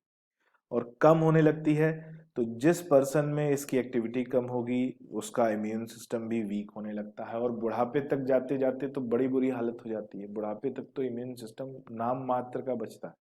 तो इसीलिए थाइमस ग्लैंड की एक्टिविटी रिड्यूस होती है, इसीलिए ओल्ड एज में इम्यूनिटी रिड्यूस होती है। ठीक है, ये 2 पॉइंट हमें याद रखना है। नेक्स्ट आते हैं एड्रिनल ग्लैंड पर। एड्रीनल, एड मतलब ऊपर, रीनल मतलब किडनी, किडनी के ऊपर ये टोपी जैसी ग्लैंड पाई जाती है जिसे बोलते हैं एड्रिनल, या इसे सुप्रा रीनल भी कहा जाता है। ठीक है, वन पेयर होती है, येलो कलर की होती है ये भी, ये कलर इसका सही है, हमने जब देखा था किडनी के ऊपर येलो कलर की। ये एक्सक्रीटरी सिस्टम का पार्ट नहीं, ये एंडोक्राइन सिस्टम का पार्ट है। वन पेयर प्रेजेंट होते हैं किडनी, और हर किडनी के ऊपर one pair triangular pyramidal shape का पाया जाता है, याद रखना ट्रायंगुलर पिरामिडल शेप। और इस, अगर एड्रिनल ग्लैंड को ये टोपी उठा दो, ऐसे टोपी उठा के हम देखेंगे तो हमें इसमें दो तरह के टिश्यूज दिखाई देंगे, एक बाहर का टिश्यू जिसे एड्रिनल कॉर्टेक्स कहते हैं, और अंदर का टिश्यू जिसे एड्रिनल मेडुला। तो ये येलो वाला पार्ट एड्रिनल कॉर्टेक्स और रेड वाला पार्ट एड्रिनल मेडुला है। एड्रिनल कॉर्टेक्स से अलग हार्मोन सिक्रीट होते हैं जिन्हें कॉर्टिकल हार्मोन कहा जाता है। एड्रिनल मेडुला से अलग हार्मोन सिक्रीट होते हैं जिन्हें मेडुलरी हार्मोन कहा जाता है। कॉर्टिकल हार्मोन कॉर्टेक्स से सिक्रीट होते हैं, सभी स्टेरॉयडल हार्मोन होते हैं। सभी क्या होते हैं? Steroidal hormone. एड्रिनल मेडुला से सिक्रीट होते हैं सभी अमीनो एसिड डेरिवेटिव हार्मोन होते हैं, दो ही होते हैं, एड्रेनलिन और नॉर एड्रेनल, वो टायरोसिन अमीनो एसिड से बनते हैं। स्टेरॉयडल हार्मोन कॉर्टेक्स से सिक्रीट होते हैं, सभी स्टेरॉयडल हैं, all are steroidal. Steroidal hormone किसे कहा जाता है? जैसे सेल में न्यूक्लियस होता है, वैसे स्टेरॉयडल हार्मोन का न्यूक्लियस कोलेस्ट्रॉल का बना होता है। ठीक है, किसका बना होता है? कोलेस्ट्रॉल। क्या है केमिकल नेम? साइक्लोपेंटानोपरहाइड्रोपेनाथ्रीन। ठीक है, कोलेस्ट्रॉल कॉमनली कोलेस्ट्रॉल बोला जाता है। तो कोलेस्ट्रॉल का न्यूक्लियस बना होता है और उसी को बोलते हैं स्टेरॉयडल हार्मोन। तो चाहे हम बात करें, ऐसा नहीं कि केवल यहीं से सिक्रीट होते हैं, और भी जगहों से स्टेरॉयडल हार्मोन सिक्रीट होते हैं, अभी हम उसको देखेंगे। तो एड्रिनल कॉर्टेक्स से अलग हार्मोन और एड्रिनल मेडुला से अलग हार्मोन सिक्रीट होते हैं। अब बात हो गई कि अंडर प्रोडक्शन, ये तो सीधे आ गया अंडर प्रोडक्शन पे, कि लो सिक्रीशन वाली बात हो गई। ठीक है, under production of adrenal cortex alter carbohydrate metabolism. तो जो एड्रिनल कॉर्टेक्स का यानी कॉर्टिकल हार्मोन है, अगर उसका सिक्रीशन कम होगा, हाइपो सिक्रीशन होगा, तो कार्बोहाइड्रेट का सिक्रीशन, कार्बोहाइड्रेट का मेटाबॉलिज्म अफेक्ट होगा। कॉजेज एक्यूट वीकनेस, अचानक से बॉडी में थकान आ जाएगी, और ये स्पेशल कंडीशन में डेवलप होगा जिसे बोलते हैं एडिसन्स डिजीज। तो Edison's disease is condition caused by hyposecretion of cortical hormone. Hyposecretion of cortical hormone, confuse मत होना, hyposecretion of cortical hormone Edison's disease पूछा जाता है, याद रहना चाहिए। ठीक है, बस इसके बारे में ये स्पेशल कंडीशन ही पूछेगा। एक्यूट वीकनेस, कार्बोहाइड्रेट का अल्टर मेटाबॉलिज्म, ये सब बातें आती हैं। फिर बात करते हैं मेडुला की। मेडुला की बात करें तो मेडुला से दो हार्मोन सिक्रीट होते हैं, एक एड्रेनलिन और एक दूसरा नॉर एड्रेनलिन। एड्रेनलिन को एपिनेफ्रिन भी बोलते हैं, नॉर एड्रेनलिन को नॉर एपिनेफ्रिन भी बोलते हैं, और इन दोनों को एक साथ कैटाकोलामीन्स कहा जाता है। ठीक है, adrenaline plus nor adrenaline together they are known as catecholamines. ठीक है, अब ये अमीनो एसिड डेरिवेटिव होते हैं, टायरोसिन अमीनो एसिड के मेटाबॉलिज्म से, उसके डिफरेंशिएशन से ये बनते हैं। Adrenaline and nor adrenaline are rapidly secreted, ये रैपिडली सिक्रीट होते हैं response to any stress during emergency condition. Emergency condition अगर डेवलप होती, कोई स्ट्रेस आता है, तो ये अचानक से सिक्रीट होते हैं। फाइट, फ्राइट और फ्लाइट, 3F हार्मोन कहा जाता है। फाइट, फ्राइट और फ्लाइट। लड़ाई हो गई किसी से, डर के मारे हाथ पैर कांपने लगते हैं, किसकी वजह से? इसी हार्मोन की वजह से। कहीं फ्लाइट में बैठे हो, या वो गोल वाला झूला आता ना, ऐसा झूला ऊपर से नीचे जो मेले में, उस पे बैठो, नीचे से ऊपर जाता है, बहुत मजा आती है, बहुत मजा आती है। ऊपर से नीचे आता है, जान निकल जाती है। ठीक है, फिर मतलब रैंडम अलग अलग फीलिंग का फील होना, तो वो एड्रेनलिन हार्मोन की वजह से। हम कहीं खड़े हैं और हमारे सामने अचानक से हमको दिख रहा है कोई एक बैल हमारी तरफ भागता हुआ आ रहा है, उसके बड़े बड़े सींग भी हैं, हॉर्न भी है, और पूरा मूड में है आज कि आज तो मैं इसको जो है उड़ाऊंगा। ठीक है, मिडॉन पे, पवेलियन पे, जहां उड़ाना होगा उड़ाऊंगा। तो हम क्या करेंगे, देख रहे हैं अच्छा आ रहा है, आ जाओ देखते हैं, ऐसा नहीं करेंगे। क्या करेंगे, तुरंत भाग लेंगे वहां से। तो भागने के लिए जो तुरंत हमें रैपिड जो एनर्जी चाहिए वो इसी हार्मोन की वजह से प्रोवाइड होती है। इमरजेंसी सिचुएशन में सिक्रीट होने वाले हार्मोन है जो इमरजेंसी कंडीशन में एनर्जी प्रोवाइड करते हैं। ठीक है, इसके अलावा और ये कैसे काम करते हैं, सिंपैथेटिक एक्शन को स्टिमुलेट करते हैं। हार्ट बीट को बढ़ाएंगे, ब्लड प्रेशर को बढ़ाएंगे, बॉडी टेम्परेचर को बढ़ाएंगे, स्वेटिंग को बढ़ाएंगे, जो है ब्लड के रेट को बढ़ाएंगे, कार्डियक आउटपुट को बढ़ाएंगे। ये सारी चीजों को बढ़ाते हैं, सिंपैथेटिक एक्शन परफॉर्म करते हैं। दोनों मिलकर काम करते हैं, एड्रेनलिन और नॉर एड्रेनलिन। कुछ चीजों में इनके फंक्शन अलग अलग भी पाए जाते हैं जो हम देखेंगे, लेकिन सबसे पहले कॉमन फंक्शन की बात करें। सो दे इंक्रीजेस अलर्टनेस, अलर्टनेस को इंक्रीज कर देते हैं। प्यूपिलरी डायलेशन, इसका मतलब क्या है, जो हमारी आईज की जो आइरिस मसल्स होती हैं वो मसल्स कॉन्ट्रैक्ट होती हैं और जो प्यूपिल है वो डायलेट कर जाता है। डायलेट क्यों करता है भाई, उसका इससे क्या लेना है देना। भाई कोई बैल अगर हमें दौड़ा रहा है, भागेंगे कहाँ, भागने के लिए दिखना तो चाहिए, दिखने के लिए हमें साफ दिखना चाहिए। तो जितना ज्यादा प्यूपिल डायलेट होगा उतना हमें एग्जिट रूट जो है वो साफ दिखाई देगा। ठीक है, तो इसलिए प्यूपिल डायलेट करते हैं। इसको रिलेट करके याद कर लेना कि भाई अगर कॉन्ट्रैक्ट करेंगे तो हमें पता ही नहीं चलेगा भागे कहाँ।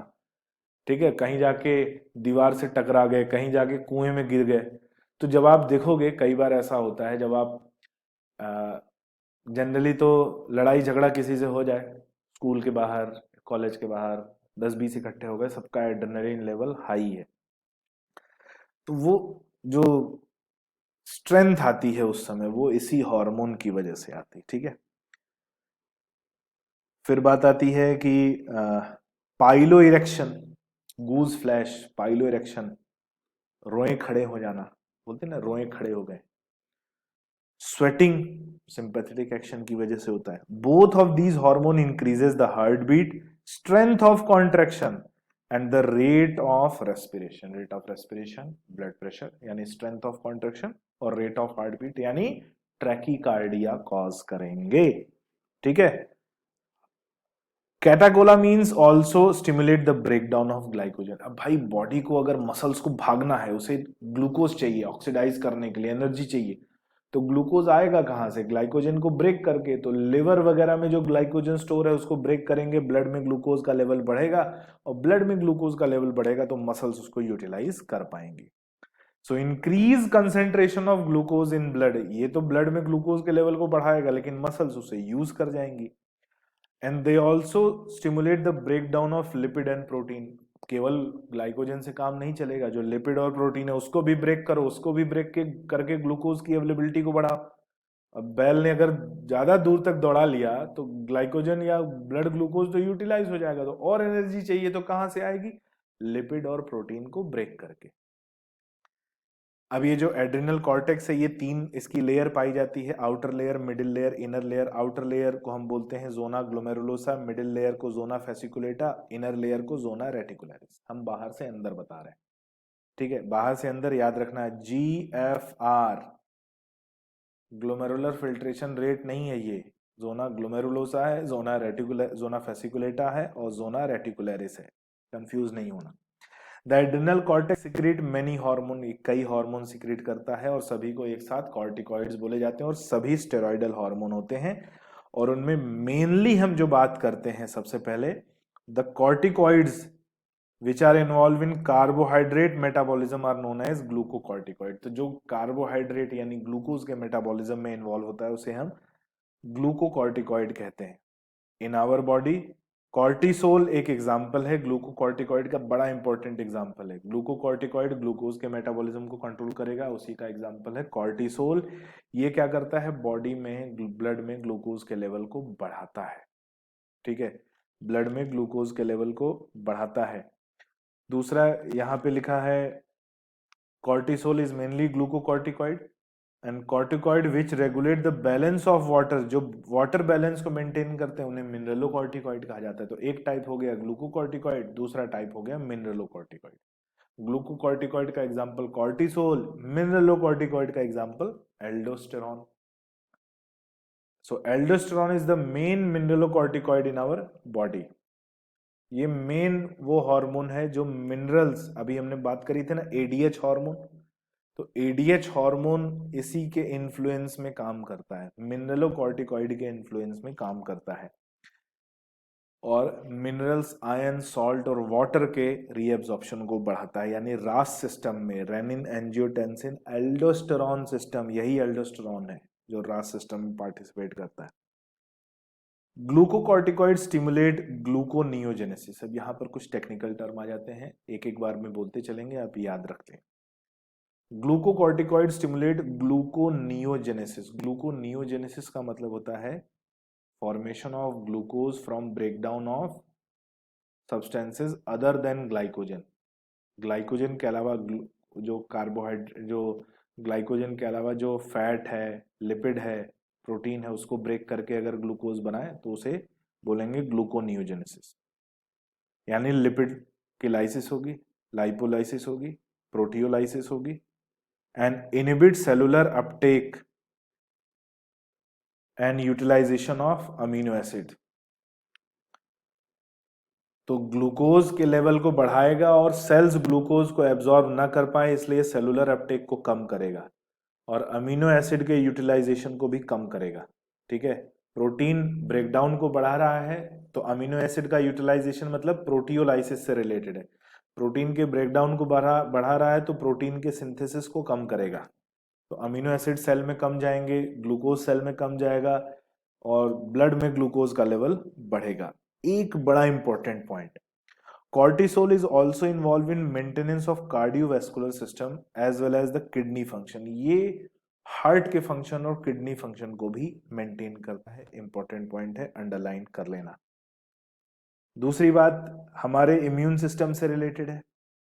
हमारे इम्यून सिस्टम की एक्टिविटी को ये सप्रेस करता है, तो इसे as an immunosuppressive use किया जाता है आफ्टर या during organ transplant. Organ transplant और उसके बाद ऑर्गन ट्रांसप्लांट में होने वाले रिजेक्शन को कंट्रोल करने के लिए कॉर्टिसोल को as an immunosuppressive use किया जाता है। ठीक है, जैसे कि अभी ये कोविड में क्या हो रहा था, स्टेरॉइड्स दे रहे थे ना, तो स्टेरॉइड्स क्या कर रहे थे, इम्यून सिस्टम को सप्रेस कर रहे थे, जिससे कि दूसरे इन्फेक्शंस बॉडी को होने लगे, जिसमें म्यूकरमाइकोसिस, ब्लैक फंगस इन्फेक्शन एक एग्जांपल था due to action of steroids. तो ये भी क्या है, स्टेरॉइडल हार्मोन है, ये भी बॉडी पर एक्ट करता है, तो इम्यून सिस्टम की एक्टिविटी को रिड्यूस करता है। एक बहुत इंपॉर्टेंट मैंने अलग से अंडरलाइन किया, cortisol stimulate RBC production. RBC production को स्टिमुलेट करेगा, क्योंकि जो ग्लूकोज ब्लड में है वो ग्लूकोज यूटिलाइज होगा, बोन मैरो सेल्स यूटिलाइज करेंगे अपने मेटाबॉलिज्म को बढ़ाने के लिए, आरबीसी प्रोडक्शन को बढ़ाने के लिए। एल्डोस्टेरॉन जो कि मिनरल्स और वाटर के एब्जॉर्प्शन पे एक्ट कर रहा था, वो रीनल टिब्यूल्स में और बेसिकली डीसीटी में absorption of sodium and water को बढ़ाएगा, फॉस्फेट और पोटेशियम के एक्सक्रीशन को बढ़ाएगा। ठीक है, तो वाटर और सोडियम के एब्जॉर्प्शन को बढ़ा रहा है, फॉस्फेट और पोटेशियम के एक्सक्रीशन को बढ़ा रहा है। Aldosterone helps in maintenance of electrolyte, body में इलेक्ट्रोलाइट बैलेंस को मेंटेन करेगा, वाटर बैलेंस को मेंटेन करेगा, बॉडी फ्लूइड वॉल्यूम को मेंटेन करेगा, ऑस्मोटिक प्रेशर को मेंटेन करेगा, जिसकी वजह से ब्लड प्रेशर भी मेंटेन होगा। तो इसका जो फंक्शन आ जाता है वो आ जाता है ऑस्मो रेगुलेशन। क्या आ जाता है, ऑस्मो रेगुलेशन, यानी maintenance of water in body, body में वाटर बैलेंस को मेंटेन करना, यानी ऑस्मो रेगुलेशन फंक्शन आ जाता है। आगे बढ़ते हैं, एक और पॉइंट पे आते हैं, small amount of adrenergic steroids. Adrenergic यानी ये हो गए जो रिप्रोडक्टिव हार्मोन्स हैं। Small amount of reproductive hormones are also secreted by cortex of adrenal gland, जिसमें याद रखना इस बात को, एड्रिनर्जिक हार्मोन में हो गया reproductive hormone, testosterone, estrogen, progesterone, तीनों, और ये तीनों हार्मोन मेल में भी सिक्रेट होते हैं और फीमेल में भी सिक्रेट होते हैं। ठीक है, ये ऐसी पोजीशन है जहां पर ये तीनों हार्मोन कौन कौन से, ईस्ट्रोजन, प्रोजेस्टेरोन और टेस्टोस्टेरोन, ये तीनों हार्मोन मेल और फीमेल दोनों में सिक्रेट होते हैं। यहां पर कहां पर, एड्रिनल कॉर्टेक्स में। ठीक है, तो ये क्या करेंगे, ये भाई मेल और फीमेल में जनरली मेल में ईस्ट्रोजन और प्रोजेस्टेरॉन बहुत कम अमाउंट में होता है, यहाँ पे तो ट्रेस अमाउंट, माइनर अमाउंट है। और टेस्टोस्टेरोन फीमेल में बहुत कम अमाउंट में होता है। प्रॉब्लम तब होती है जब इनका सिक्रीशन नॉर्मल से ज्यादा हो जाए। सो अगर मान लो मेल में ईस्ट्रोजन और प्रोजेस्टेरॉन बढ़ गया, ठीक है, मेल में ईस्ट्रोजन और प्रोजेस्टेरॉन बढ़ गया, तो उसकी वजह से गायनेकोमेस्टिया होता है। Gynecomastia, development of mammary gland या enlargement of mammary gland in males, gynecomastia. और अगर फीमेल्स में टेस्टोस्टेरोन बढ़ जाए, क्योंकि ये बढ़ेंगे तो नॉर्मल है, लेकिन टेस्टोस्टेरोन बढ़ गया तो उसकी वजह से एड्रिनल विरिलिज्म पाया जाता है। एड्रिनल विरिलिज्म, ठीक है, एड्रिनल विरिलिज्म यानी फेशियल हेयर्स का अपीयरेंस हो जाता है, बॉडी मस्कुलर हो जाती है फीमेल्स में, heaviness of voice, voice heavy हो जाती है, यानी मेल्स वाले सेकेंडरी सेक्सुअल कैरेक्टर, मुस्टैच और बियर्ड अपीयर होने लगती है, मेल्स वाले सेकेंडरी सेक्सुअल कैरेक्टर डेवलप होने लगते हैं, जिसे बोलते हैं एड्रिनल विरिलिज्म। तो एड्रिनल विरिलिज्म फीमेल में पाया जाता है, गाइनोकेमेस्टिया मेल में पाया जाता है। तो ये हार्मोन नॉर्मली क्या करते हैं, they play very important role in growth of axial hair, axilla के हेयर यानी आर्मपिट्स के जो हेयर हैं, प्यूबिक हेयर यानी रिप्रोडक्टिव पार्ट के पास पाए जाने वाले जो हेयर्स हैं प्यूबिक रीजन में, फेशियल हेयर्स ड्यूरिंग प्यूबर्टी, और प्यूबर्टी के टाइम पे जो facial hairs, appearance of beard and moustache, उसको ये कंट्रोल करते हैं। ठीक है, नेक्स्ट आते हैं पैंक्रियाज पे। पैंक्रियाज बॉडी में पाई जाने वाली सबसे बड़ी मिक्स्ड ग्लैंड, ठीक है, सबसे बड़ी मिक्स्ड ग्लैंड, और वो इसलिए क्योंकि इसका मोस्ट ऑफ द पार्ट जो है वो एक्सोक्राइन होता है।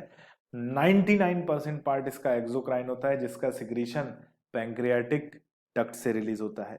1% ऑफ पार्ट इसका एंडोक्राइन होता है, जिसका सिक्रीशन डायरेक्टली ब्लड से रिलीज होता है। और 1% जो पार्ट है वो एक्चुअली क्लस्टर ऑफ सेल्स है, सेल्स का ग्रुप है जो पैंक्रियाज में बिखरा हुआ पाया जाता है, जिन्हें आइलेट्स ऑफ लैंगरहैंस कहते हैं। ठीक है, क्या कहते हैं, आइलेट्स ऑफ लैंगरहैंस, जो कितनी होती हैं, 1 से 2 मिलियन होती हैं। 1% में भी 1 से 2 मिलियन यानी 10 से 20 लाख, और 1% ऑफ पैंक्रियाटिक ग्लैंड का या पैंक्रियाटिक टिश्यू होल्ड करती हैं। अब इस आइलेट्स ऑफ लैंगरहैंस में बेसिकली दो तरह की सेल्स पाई जाती हैं, अल्फा सेल्स और beta cells. Alpha cells glucagon hormone बनाती है, बीटा सेल्स इंसुलिन हार्मोन बनाती है। दोनों हार्मोन एक ही ग्लैंड की अलग अलग सेल्स से सिक्रीट होते हैं, लेकिन दोनों के फंक्शन एक दूसरे से एकदम अपोजिट है। ग्लूकागॉन हार्मोन जो है हाइपरग्लाइसेमिक हार्मोन है, ये ग्लाइकोजन का ब्रेकडाउन कराता है, ब्लड में ग्लूकोज का लेवल बढ़ाता है, सो इंक्रीजेस ब्लड ग्लूकोज लेवल, जिसे हाइपरग्लाइसीमिया कहा जाता है। और इंसुलिन इसके अपोजिट काम करता है। ठीक है, तो ये जो है ग्लूकागॉन को हम हाइपरग्लाइसेमिक हार्मोन कहते हैं, इंसुलिन इसके अपोजिट काम करता है, वो ग्लूकोज को ग्लाइकोजन में कन्वर्ट करा के उसे लिवर मसल्स में स्टोर कराता है। ठीक है, लिवर और मसल्स में स्टोर कराता है, तो ये ब्लड ग्लूकोज लेवल को कम करता है और इसे हाइपोग्लाइसेमिक हार्मोन कहा जाता है। तो दोनों हार्मोन एक दूसरे के अपोजिट काम करते हैं और एक दूसरे के फंक्शन को बैलेंस करते हैं। जब बॉडी में जरूरत हो ग्लूकोज लेवल बढ़ाने की तो इंसुलिन का सिक्रीशन कम हो जाता है, ग्लूकागॉन का सिक्रीशन बढ़ जाता है। जब बॉडी में जरूरत हो ग्लूकोज लेवल कम करने की, ब्लड ग्लूकोज लेवल की बात हो रही है यहाँ पे, सेल के ग्लूकोज लेवल नहीं, ब्लड में जो प्लाज्मा में ग्लूकोज है उसकी बात हो रही है। तो अगर प्लाज्मा ग्लूकोज लेवल को कम करना है तो ग्लूकागॉन कम हो जाएगा, इंसुलिन का सिक्रीशन बढ़ जाएगा। तो इंसुलिन का सिक्रीशन जितना ज्यादा बढ़ेगा ग्लूकोज का लेवल उतना कम होगा, इंसुलिन का सिक्रीशन जितना कम होगा ग्लूकोज का लेवल उतना ज्यादा होगा। और किसी व्यक्ति में अगर लंबे समय तक इंसुलिन की कमी पाई जाए तो प्रोलॉन्ग हाइपरग्लाइसीमिया रहेगा। प्रोलॉन्ग हाइपरग्लाइसीमिया यानी लंबे समय तक ब्लड ग्लूकोज लेवल बढ़ा हुआ मिलेगा, जिससे आगे चल के एक पैथोलॉजिकल कंडीशन डेवलप होती है जिसे हम बोलते हैं डायबिटीज मेलाइटस, यानी शक्कर की बीमारी। शक्कर की बीमारी हम बोलते हैं क्यों, प्रोलॉन्ग हाइपरग्लाइसीमिया से होता है। अब इसमें इसके कुछ और फंक्शन हमने बोला कि भाई ब्रेकडाउन ऑफ ग्लाइकोजन कराता, फॉर्मेशन ऑफ ग्लाइकोजन कराता है इंसुलिन, जिससे कि वो ग्लाइकोजन लिवर और मसल्स में स्टोर हो। तो ब्लड ग्लूकोज लेवल कम रहेगा, तो जितना इंसुलिन कम होगा उतना ब्लड ग्लूकोज लेवल हाई होगा, और लंबे समय तक ये हाई ब्लड ग्लूकोज लेवल बढ़ा रहा तो उससे कंडीशन आ जाएगी डायबिटीज मेलाइटस। रात को भूख लगी, 4 रसगुल्ले ज्यादा खा लिए, ब्लड ग्लूकोज लेवल हाई हो गया, तो क्या डायबिटीज मेलाइटस है? नहीं। लंबे समय तक हम 4 रसगुल्ले रात को ज्यादा खा रहे हैं तो लंबे समय तक हमारा ब्लड ग्लूकोज लेवल हाई रहेगा, और अगर बॉडी में इनकमिंग ज्यादा है, यानी मेहनत ज्यादा नहीं कर रहे हैं, ठीक है, मेहनत ज्यादा नहीं कर रहे हैं, इनकमिंग ज्यादा है, आउटगोइंग कम है, मेहनत ज्यादा नहीं कर रहे हैं, तो जो एक्सेस न्यूट्रिएंट होते हैं वो डिपॉजिट होने लगते हैं, ब्लड ग्लूकोज लेवल नॉर्मली लंबे समय तक बढ़ जाता है, जिससे डायबिटीज होती है। याद रखना, मीठा खाने से डायबिटीज नहीं होती है। आप मीठा कितना भी खा सकते हो, लेकिन आप अगर फिजिकल वर्क कर रहे हो तब। लेकिन डायबिटीज अगर हो जाए तो मीठा नहीं खाना चाहिए, इस बात को याद रखना, ठीक है। क्योंकि डायबिटीज, ये मेलाइटस की बात हो रही है, वहां पर इंसेपिडस था एडीएच से रिलेटेड, यहां पर मेलाइटस की बात हो रही है कि डायबिटीज मेलाइटस में क्या क्या चीजें पाई जाती हैं। पहली बात कि भाई ब्लड का ग्लूकोज लेवल बढ़ा हुआ रहता है, जिससे ब्लड की विस्कोसिटी बढ़ जाती है, ब्लड ज्यादा थिक हो जाता है, और ब्लड को पंप करने के लिए हार्ट को ज्यादा प्रेशर लगाना पड़ता है, और हार्ट को ज्यादा प्रेशर लगाना पड़ता है तो बीपी क्या होता है, बढ़ जाता है। तो डायबिटीज मेलाइटस अपने साथ एक बीमारी गिफ्ट में लेके आता है, कौन सी? हाई बीपी, ठीक है, हाई ब्लड प्रेशर। लेकिन ब्लड ग्लूकोज लेवल बढ़ा हुआ है, प्रेशर भी बढ़ा हुआ है, तो जो है some amount of glucose get starting loss with urine, तो ग्लूकोज का लॉस होने लगता है यूरिन के साथ। नॉर्मली यूरिन में ग्लूकोज नहीं पाया जाता, 0% ग्लूकोज होता है, लेकिन डायबिटीज मिलाइटिस की कंडीशन में यूरिन में ग्लूकोज पाया जाता है, जिसे हम ग्लाइकोसूरिया कहते हैं। और कुछ हार्मफुल कंपाउंड भी पाए जाने लगते हैं, जिन्हें कीटोन बॉडीज कहते हैं। कीटोन बॉडीज कैसे बनते हैं? Incomplete oxidation of fat, fat के इनकम्प्लीट ऑक्सीडेशन से रैपिड, अगर तेजी से फैट ब्रेक डाउन होने लगे तो कीटोन बॉडीज बनते हैं। तो कीटोन बॉडीज बनते हैं तो कीटोनूरिया होता है, ये भी यूरिन में पाए जाते हैं। और कीटोन बॉडीज जनरली कब बनते हैं? जब कोई भूख हड़ताल पर बैठा हो, लंबे समय से भूखा हो, तो उसकी बॉडी में कीटोन बॉडीज बनते हैं। इसलिए कोई भूख हड़ताल पर बैठता है तो उसकी फिर जो मजिस्ट्रेट होता है वहां का, वो डेली आके, और हेल्थ डिपार्टमेंट उसकी डेली चेकअप करता है, उसका ब्लड ग्लूकोज लेवल चेक करता है। कहीं ऐसा तो नहीं कि दुनिया को दिखाने के लिए दिन में भूख हड़ताल पे बैठा है और रात को पीछे जो है टेंट के जाके, ऐसे में कोई करता है ना तो उसके ऊपर कानूनी कार्रवाई होती है, उसको जेल हो जाती है। अगर आप अपना विरोध भी व्यक्त कर रहे हो तो उसका भी एक कानूनी तरीका, अगर आप भूख हड़ताल भी कर रहे हो तो ऐसा नहीं दुनिया को दिखाने के लिए कि हम भूख हड़ताल कर रहे हैं, उसका प्रॉपर एक मेडिकल प्रोसीजर है, आपकी डेली जांच होगी, डेली चेकअप होगा, डेली हेल्थ रूटीन, और वो मैजिस्ट्रेट और जो वहाँ का हेल्थ का हेड होगा, आपका जो सीएमओ होगा, उसके गाइडेंस में होगा। और कोई ऐसा पाया गया तो उसको फिर जेल हो जाएगी, ठीक है। भूख हड़ताल का भी एक संवैधानिक नियम है, याद रखना चाहिए।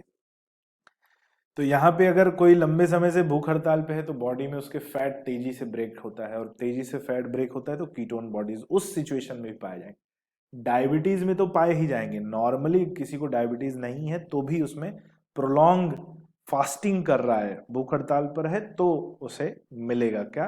कीटोन बॉडीज उसके यूरिन में। Diabetes patient are successfully treated with insulin therapy.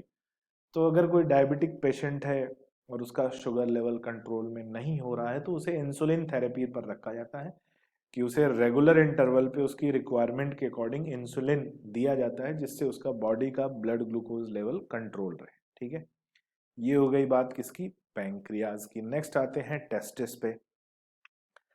Testis की बात करें तो ये मेल में पाया जाने वाला रिप्रोडक्टिव, ठीक है, मेल में पाया जाने वाला प्राइमरी रिप्रोडक्टिव ऑर्गन है। प्राइमरी रिप्रोडक्टिव ऑर्गन किसको कहते हैं? याद रखना, 3 क्वालिटी होनी चाहिए।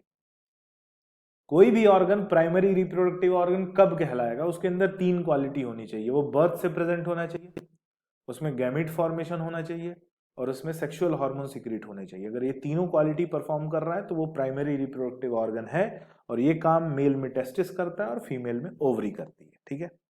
तो ये मेनली क्या है? रिप्रोडक्टिव ऑर्गन है, लेकिन इनसे कुछ हार्मोन भी सिक्रीट होते हैं, तो ये भी मिक्स्ड ग्लैंड की श्रेणी में आ जाएंगे।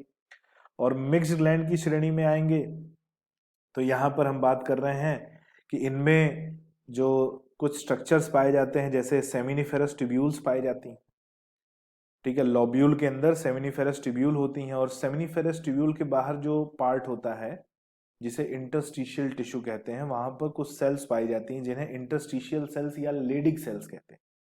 यही Leydig cells androgen hormone secrete करती हैं। जो मेल रिप्रोडक्टिव हार्मोन है, they are secreted by Leydig cells which are present outside the seminiferous tubule inside lobule.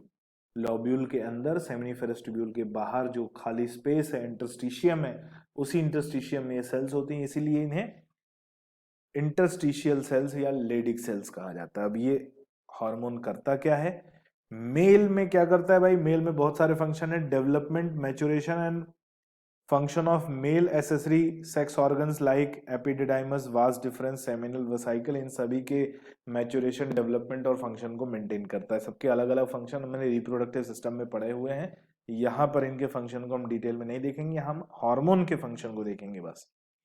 इसके अलावा ये हार्मोन मस्कुलर ग्रोथ, जो कि सेकेंडरी सेक्सुअल कैरेक्टर है, body become more muscular, growth of facial and axillary hair, beard, moustache और axillary hair, aggressiveness, ये बड़ा एक खतरनाक स्टेटमेंट है, एग्रेसिवनेस। मेल जो है ना वो ज्यादा एग्रेसिव होते हैं इन कंपैरिजन टू फीमेल, और वो जो एग्रेसिवनेस होने की मेंटेलिटी होती है ना, वो टेस्टोस्टेरोन हार्मोन की वजह से, और ये टेस्टोस्टेरोन एग्रेसिव नेचर को बढ़ाता है। तो होता ना कि एक कहते हैं कि अरे जो ये टीनेज होती है उसमें लड़कों में लड़ाई झगड़ा मार पिटाई सब करते रहते हैं। क्यों करते रहते हैं? क्योंकि उनका बॉडी में टेस्टोस्टेरोन लेवल केमिकल जो है ना उफान मारता है, ठीक है, हार्मोन उफान मारता है, सब केमिकल लोचा चलता रहता है। तो कोई भी एक्टिविटी ये परफॉर्म करते हैं ना जो एब नॉर्मल एक्टिविटी है, वो अपनी इच्छा से नहीं कर रहे हैं, वो they are under influence of this chemical. ये केमिकल उफान मारता है जिसकी वजह से घटनाएं और दुर्घटनाएं होती हैं, ठीक है। जैसा आजकल देखते हो ना कि कोई स्टंट कर रहे हैं और रिकॉर्डिंग कर रहे हैं, कोई पुल, कोई ब्रिज पे नदियों में कूद काद के जो बह जाते हैं नदियों में, तो ये सब इन्हीं हार्मोन के इन्फ्लुएंस में चलता है कि हम कुछ अनोखा करें। आजकल सब टिकटॉकर बने घूम रहे हैं, तो ये इसी सब हार्मोन के ही इन्फ्लुएंस में, सब केमिकल लोचा है, ठीक है, बॉडी में होने वाला, तो वो इसी hormone aggressiveness is one of the main, मतलब testosterone is one of the main reason for aggressiveness in males. Low pitch of voice, आवाज भारी हो जाती है, कर्कश नहीं होती, ठीक है। चुभने वाली आवाज मेल में नहीं होती, आवाज भारी होती है, वॉइस में बेस ज्यादा होता है। Androgen play a major stimulatory role in the process of spermatogenesis, spermatogenesis का प्रोसेस मेंटेन करता है, formation of spermatozoa. Central neural system and influence of male sexual behaviour, male sexual behaviour यानी libido, यानी attraction towards female को control करता है ये androgen hormone. This hormone produces anabolic effect, anabolic effect यानी anabolic activity को बढ़ाता है। एनाबॉलिक एक्टिविटी का मतलब हम समझ लें formation of complex compound by utilization of smaller compound, इसको बोलते हैं एनाबॉलिक एक्टिविटी। कॉम्प्लेक्स कंपाउंड्स के फॉर्मेशन को बढ़ाता है, एनाबॉलिक एक्टिविटी को बढ़ाता है।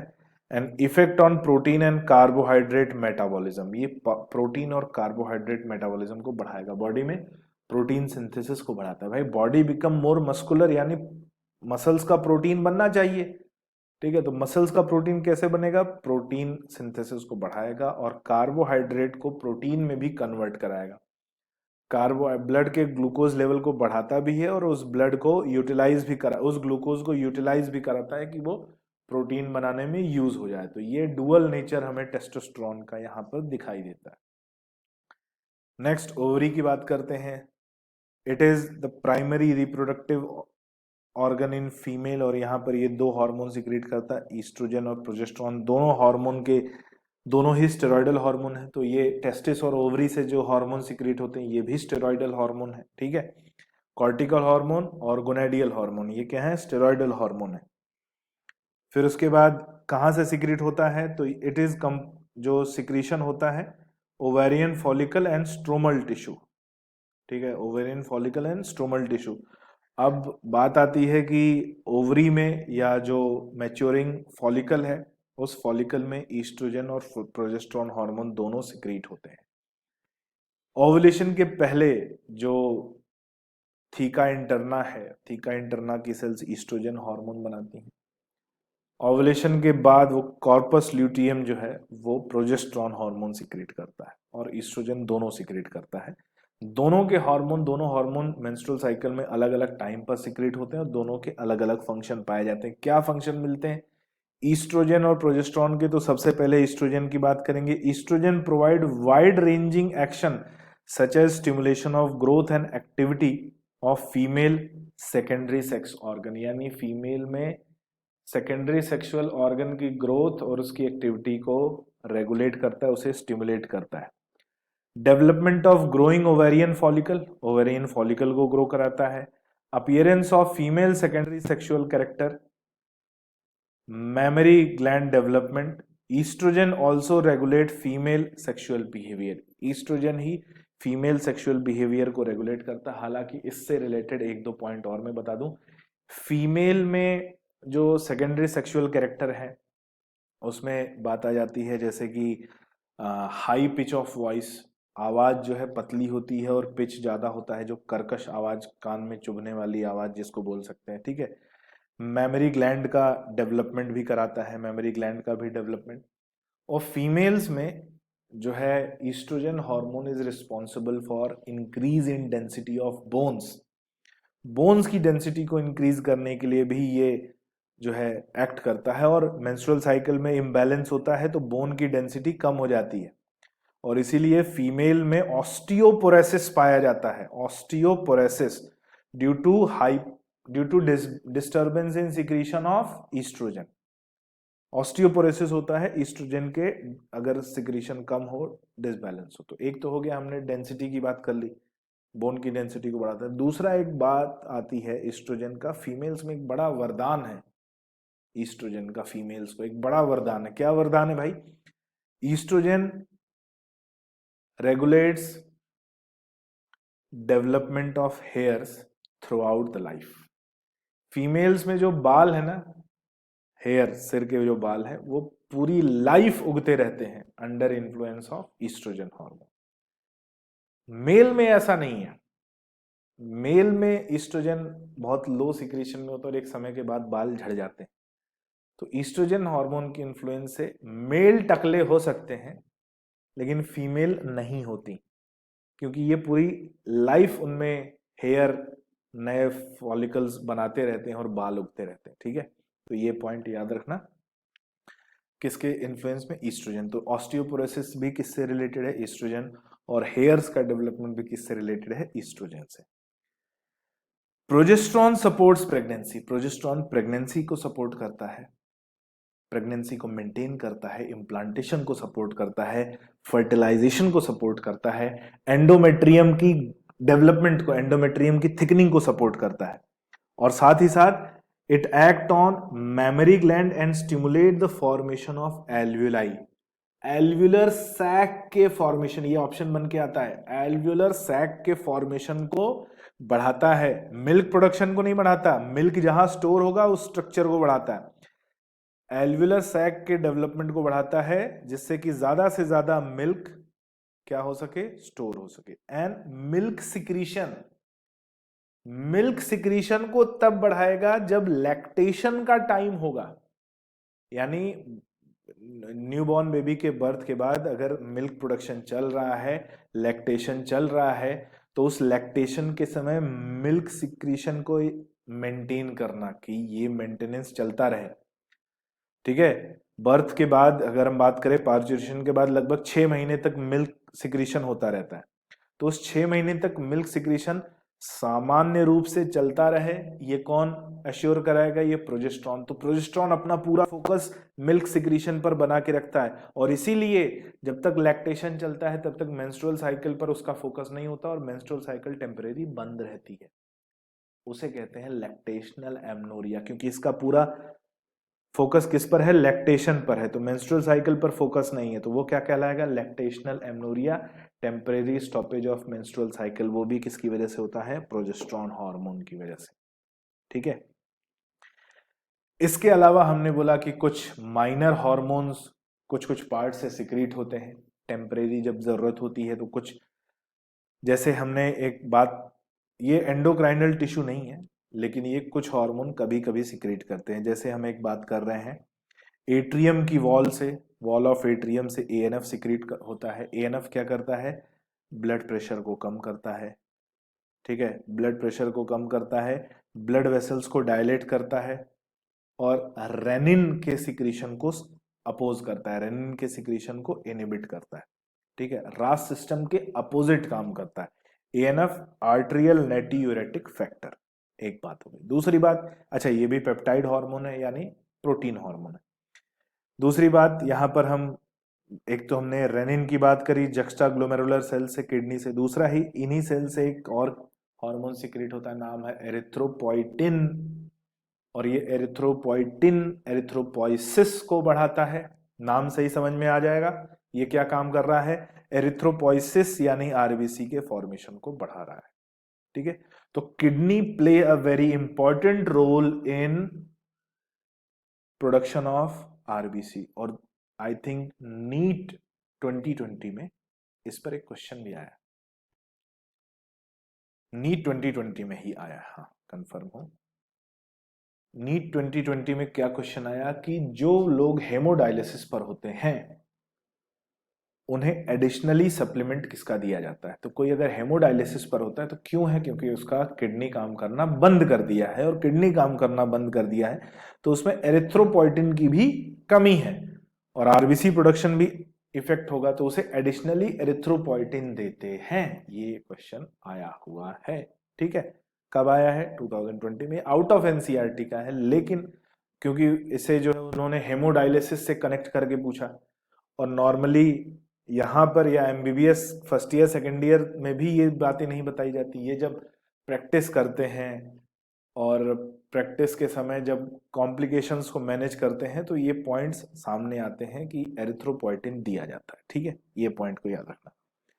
फिर बात आती है endocrine cells present in different parts of gastrointestinal tract. तो हमारे डाइजेस्टिव सिस्टम में भी बहुत सी सेल्स पाई जाती हैं जो अलग अलग हार्मोन्स बनाती हैं, जो यहाँ पर देखते हैं कौन कौन से हार्मोन बनाती हैं। 4 मेन पेप्टाइड हार्मोन यानी प्रोटीन हार्मोन बनाती हैं। नाम है गैस्ट्रिन, सिक्रेटिन, कोलिसिस्टोकाइनिन और जीआईपी। क्या क्या काम है इनका? तो gastrin act on gastric gland, stimulate secretion of hydrochloric acid and pepsinogen. ये गैस्ट्रिक ग्लैंड पर काम करेगा, HCl और पेप्सिनोजेन का सिक्रीशन बढ़ाएगा। इंपॉर्टेंट स्टार लगा के नोट कर लेना इसको, स्टार क्वेश्चन आता है। ठीक है, एक एक लाइन का पॉइंट है, एक एक लाइन का क्वेश्चन आएगा, कंफ्यूजन नहीं होना चाहिए। दूसरा hormone secretin act on exocrine pancreas and stimulate secretion of water and bicarbonate ion. तो सिक्रेटिन पैंक्रियाज पर ये भी आ चुका है क्वेश्चन, मैं भी डिस्कस करूंगा कब आया है। सिक्रेटिन एक्ट ऑन पैंक्रियाज पर एक्ट करता है और नॉन एंजाइमेटिक पार्ट का सिक्रीशन कराता है। Non enzymatic part of pancreatic juice, non enzymatic part of pancreatic juice में पाए जाते हैं बाइकार्बोनेट और वाटर। और ये क्वेश्चन आ चुका है, अगर मैं गलत नहीं हूं तो ये 2013 या 2014 में आया हुआ क्वेश्चन है। इन दोनों में से किसी एक साल में आया हुआ है। किसको लेकर? सिक्रेटिन को लेकर। Bicarbonate, non enzymatic secretion, bicarbonate और वाटर का सिक्रीशन कराता है। नेक्स्ट आता है सीसीके। सीसीके एंजाइमेटिक सिक्रीशन कराता है। तो सीसीके यानी कोलिसिस्टोकाइनिन और सिक्रेटिन, ये दोनों पैंक्रियाटिक जूस के स्टिमुलेशन पे काम करते हैं। एक एंजाइमेटिक सिक्रीशन सीसीके कराता है और सिक्रेटिन नॉन एंजाइमेटिक सिक्रीशन कराता है। तो सीसीके एक्ट ऑन पैंक्रियाज पे तो काम करता है, साथ में गॉल ब्लैडर पे भी काम करता है, और पैंक्रियाज से पैंक्रियाटिक जूस रिलीज कराता है और गॉल ब्लैडर से बाइल जूस रिलीज कराता है। ठीक है, रेस्पेक्टिवली लिखा हुआ है, यानी पैंक्रियाज से पैंक्रियाटिक जूस और गॉल ब्लैडर से बाइल जूस रिलीज कराता है। GIP inhibit gastric mobility. Suppose करो हमें भूख लगी, खूब भूख लगी, खाना खा लिया, खाना खाने के बाद आत्मा तृप्त हो जाती है। तो ये जो तृप्त होने वाला जो स्टिमुलस है ना, वो किसकी वजह से आता है? जीआईपी। कि अब खा लिया, पेट भर गया, अब और नहीं खाएंगे, सेटिस्फैक्टरी फीलिंग जो आती है वो जीआईपी की वजह से आती है। तो ये क्या करता है, गैस्ट्रिक सिक्रेशन को लो कर देता है, पेरिस्टाल्टिक मूवमेंट को, फिर गैस्ट्रिक मोबिलिटी को भी लो कर देता है। हाँ, अभी बॉडी को जरूरत नहीं है। तो ये जो सेटिस्फैक्टरी फीलिंग आती है that is due to GIP. ये गैस्ट्रिक सिक्रीशन को इनहिबिट करता है, मोबिलिटी को इनहिबिट करता है, क्योंकि अभी शरीर को भूख नहीं लगी है।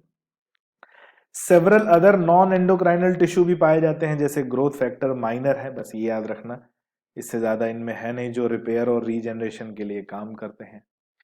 फिर बात आती है mechanism of hormone action. Action की बात करें कि हार्मोन बॉडी में कैसे काम करते हैं। सो बॉडी में हार्मोन काम करने के लिए दो तरीके हैं। तो दो तरह के हार्मोन हैं on the basis of their action. एक होते हैं प्रोटीन हार्मोन, दूसरे होते हैं स्टेरॉयडल हार्मोन। तो जो स्टेरॉयडल हार्मोन है उनके काम करने का अलग तरीका है, जो प्रोटीन हार्मोन है, नॉन स्टेरॉयडल हार्मोन कहा जाता है, उनके काम करने का अलग तरीका है। दोनों के लिए जो इनकी टारगेट सेल है, टारगेट सेल मतलब जहां पर इन हार्मोन को एक्शन परफॉर्म करना है, जो इनकी टारगेट सेल है उस टारगेट सेल में रिसेप्टर अलग अलग जगह पर होते हैं। एक में रिसेप्टर उनकी सेल सरफेस पे होता है, एक में रिसेप्टर उनकी प्रोटोप्लाज्म यानी सेल सरफेस के नीचे होता है। तो हमें बेसिकली दो हार्मोन्स को पढ़ना है, एक प्रोटीन हार्मोन, एक non protein hormone.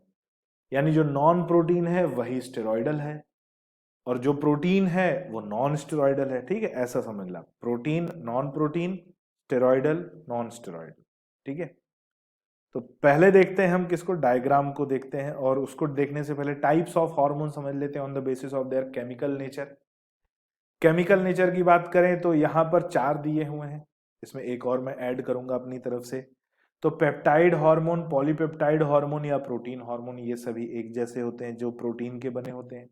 Insulin, glucagon, pituitary hormone, hypothalamic hormone, ये सभी पेप्टाइड हार्मोन या पॉलीपेप्टाइड या प्रोटीन हार्मोन। स्टेरॉइड्स क्या होते हैं, जिनमें कोलेस्ट्रॉल होता है।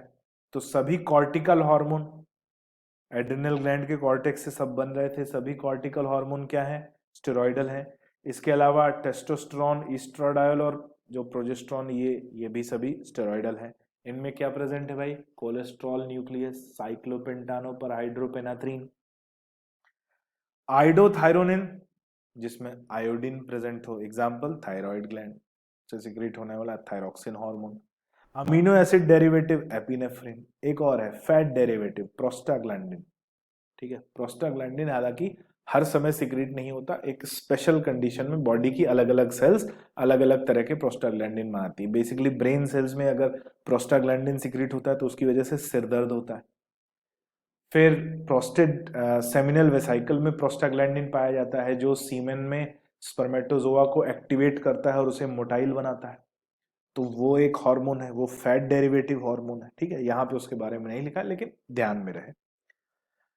फिर हमने बोला कि हार्मोन्स एक्शन के बेस पर दो तरह के होते हैं, एक होते हैं नॉन स्टेरॉयडल हार्मोन, एक होते हैं स्टेरॉयडल हार्मोन। पहले हम देखने वाले हैं नॉन स्टेरॉयडल हार्मोन का फंक्शन और उनका एक्शन।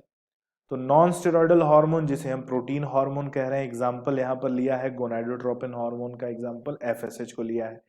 तो ये सपोज करो ये इनकी टारगेट सेल है जिसके ऊपर इस हार्मोन को काम करना है। अब इस टारगेट सेल में इनका रिसेप्टर प्रेजेंट है। रिसेप्टर कहाँ प्रेजेंट है, रिसेप्टर सेल मेम्ब्रेन पर प्रेजेंट है। तो याद रखना कि नॉन स्टेरॉयडल हार्मोन का receptor cell membrane, target cell की सेल मेम्ब्रेन पे पाया जाता है।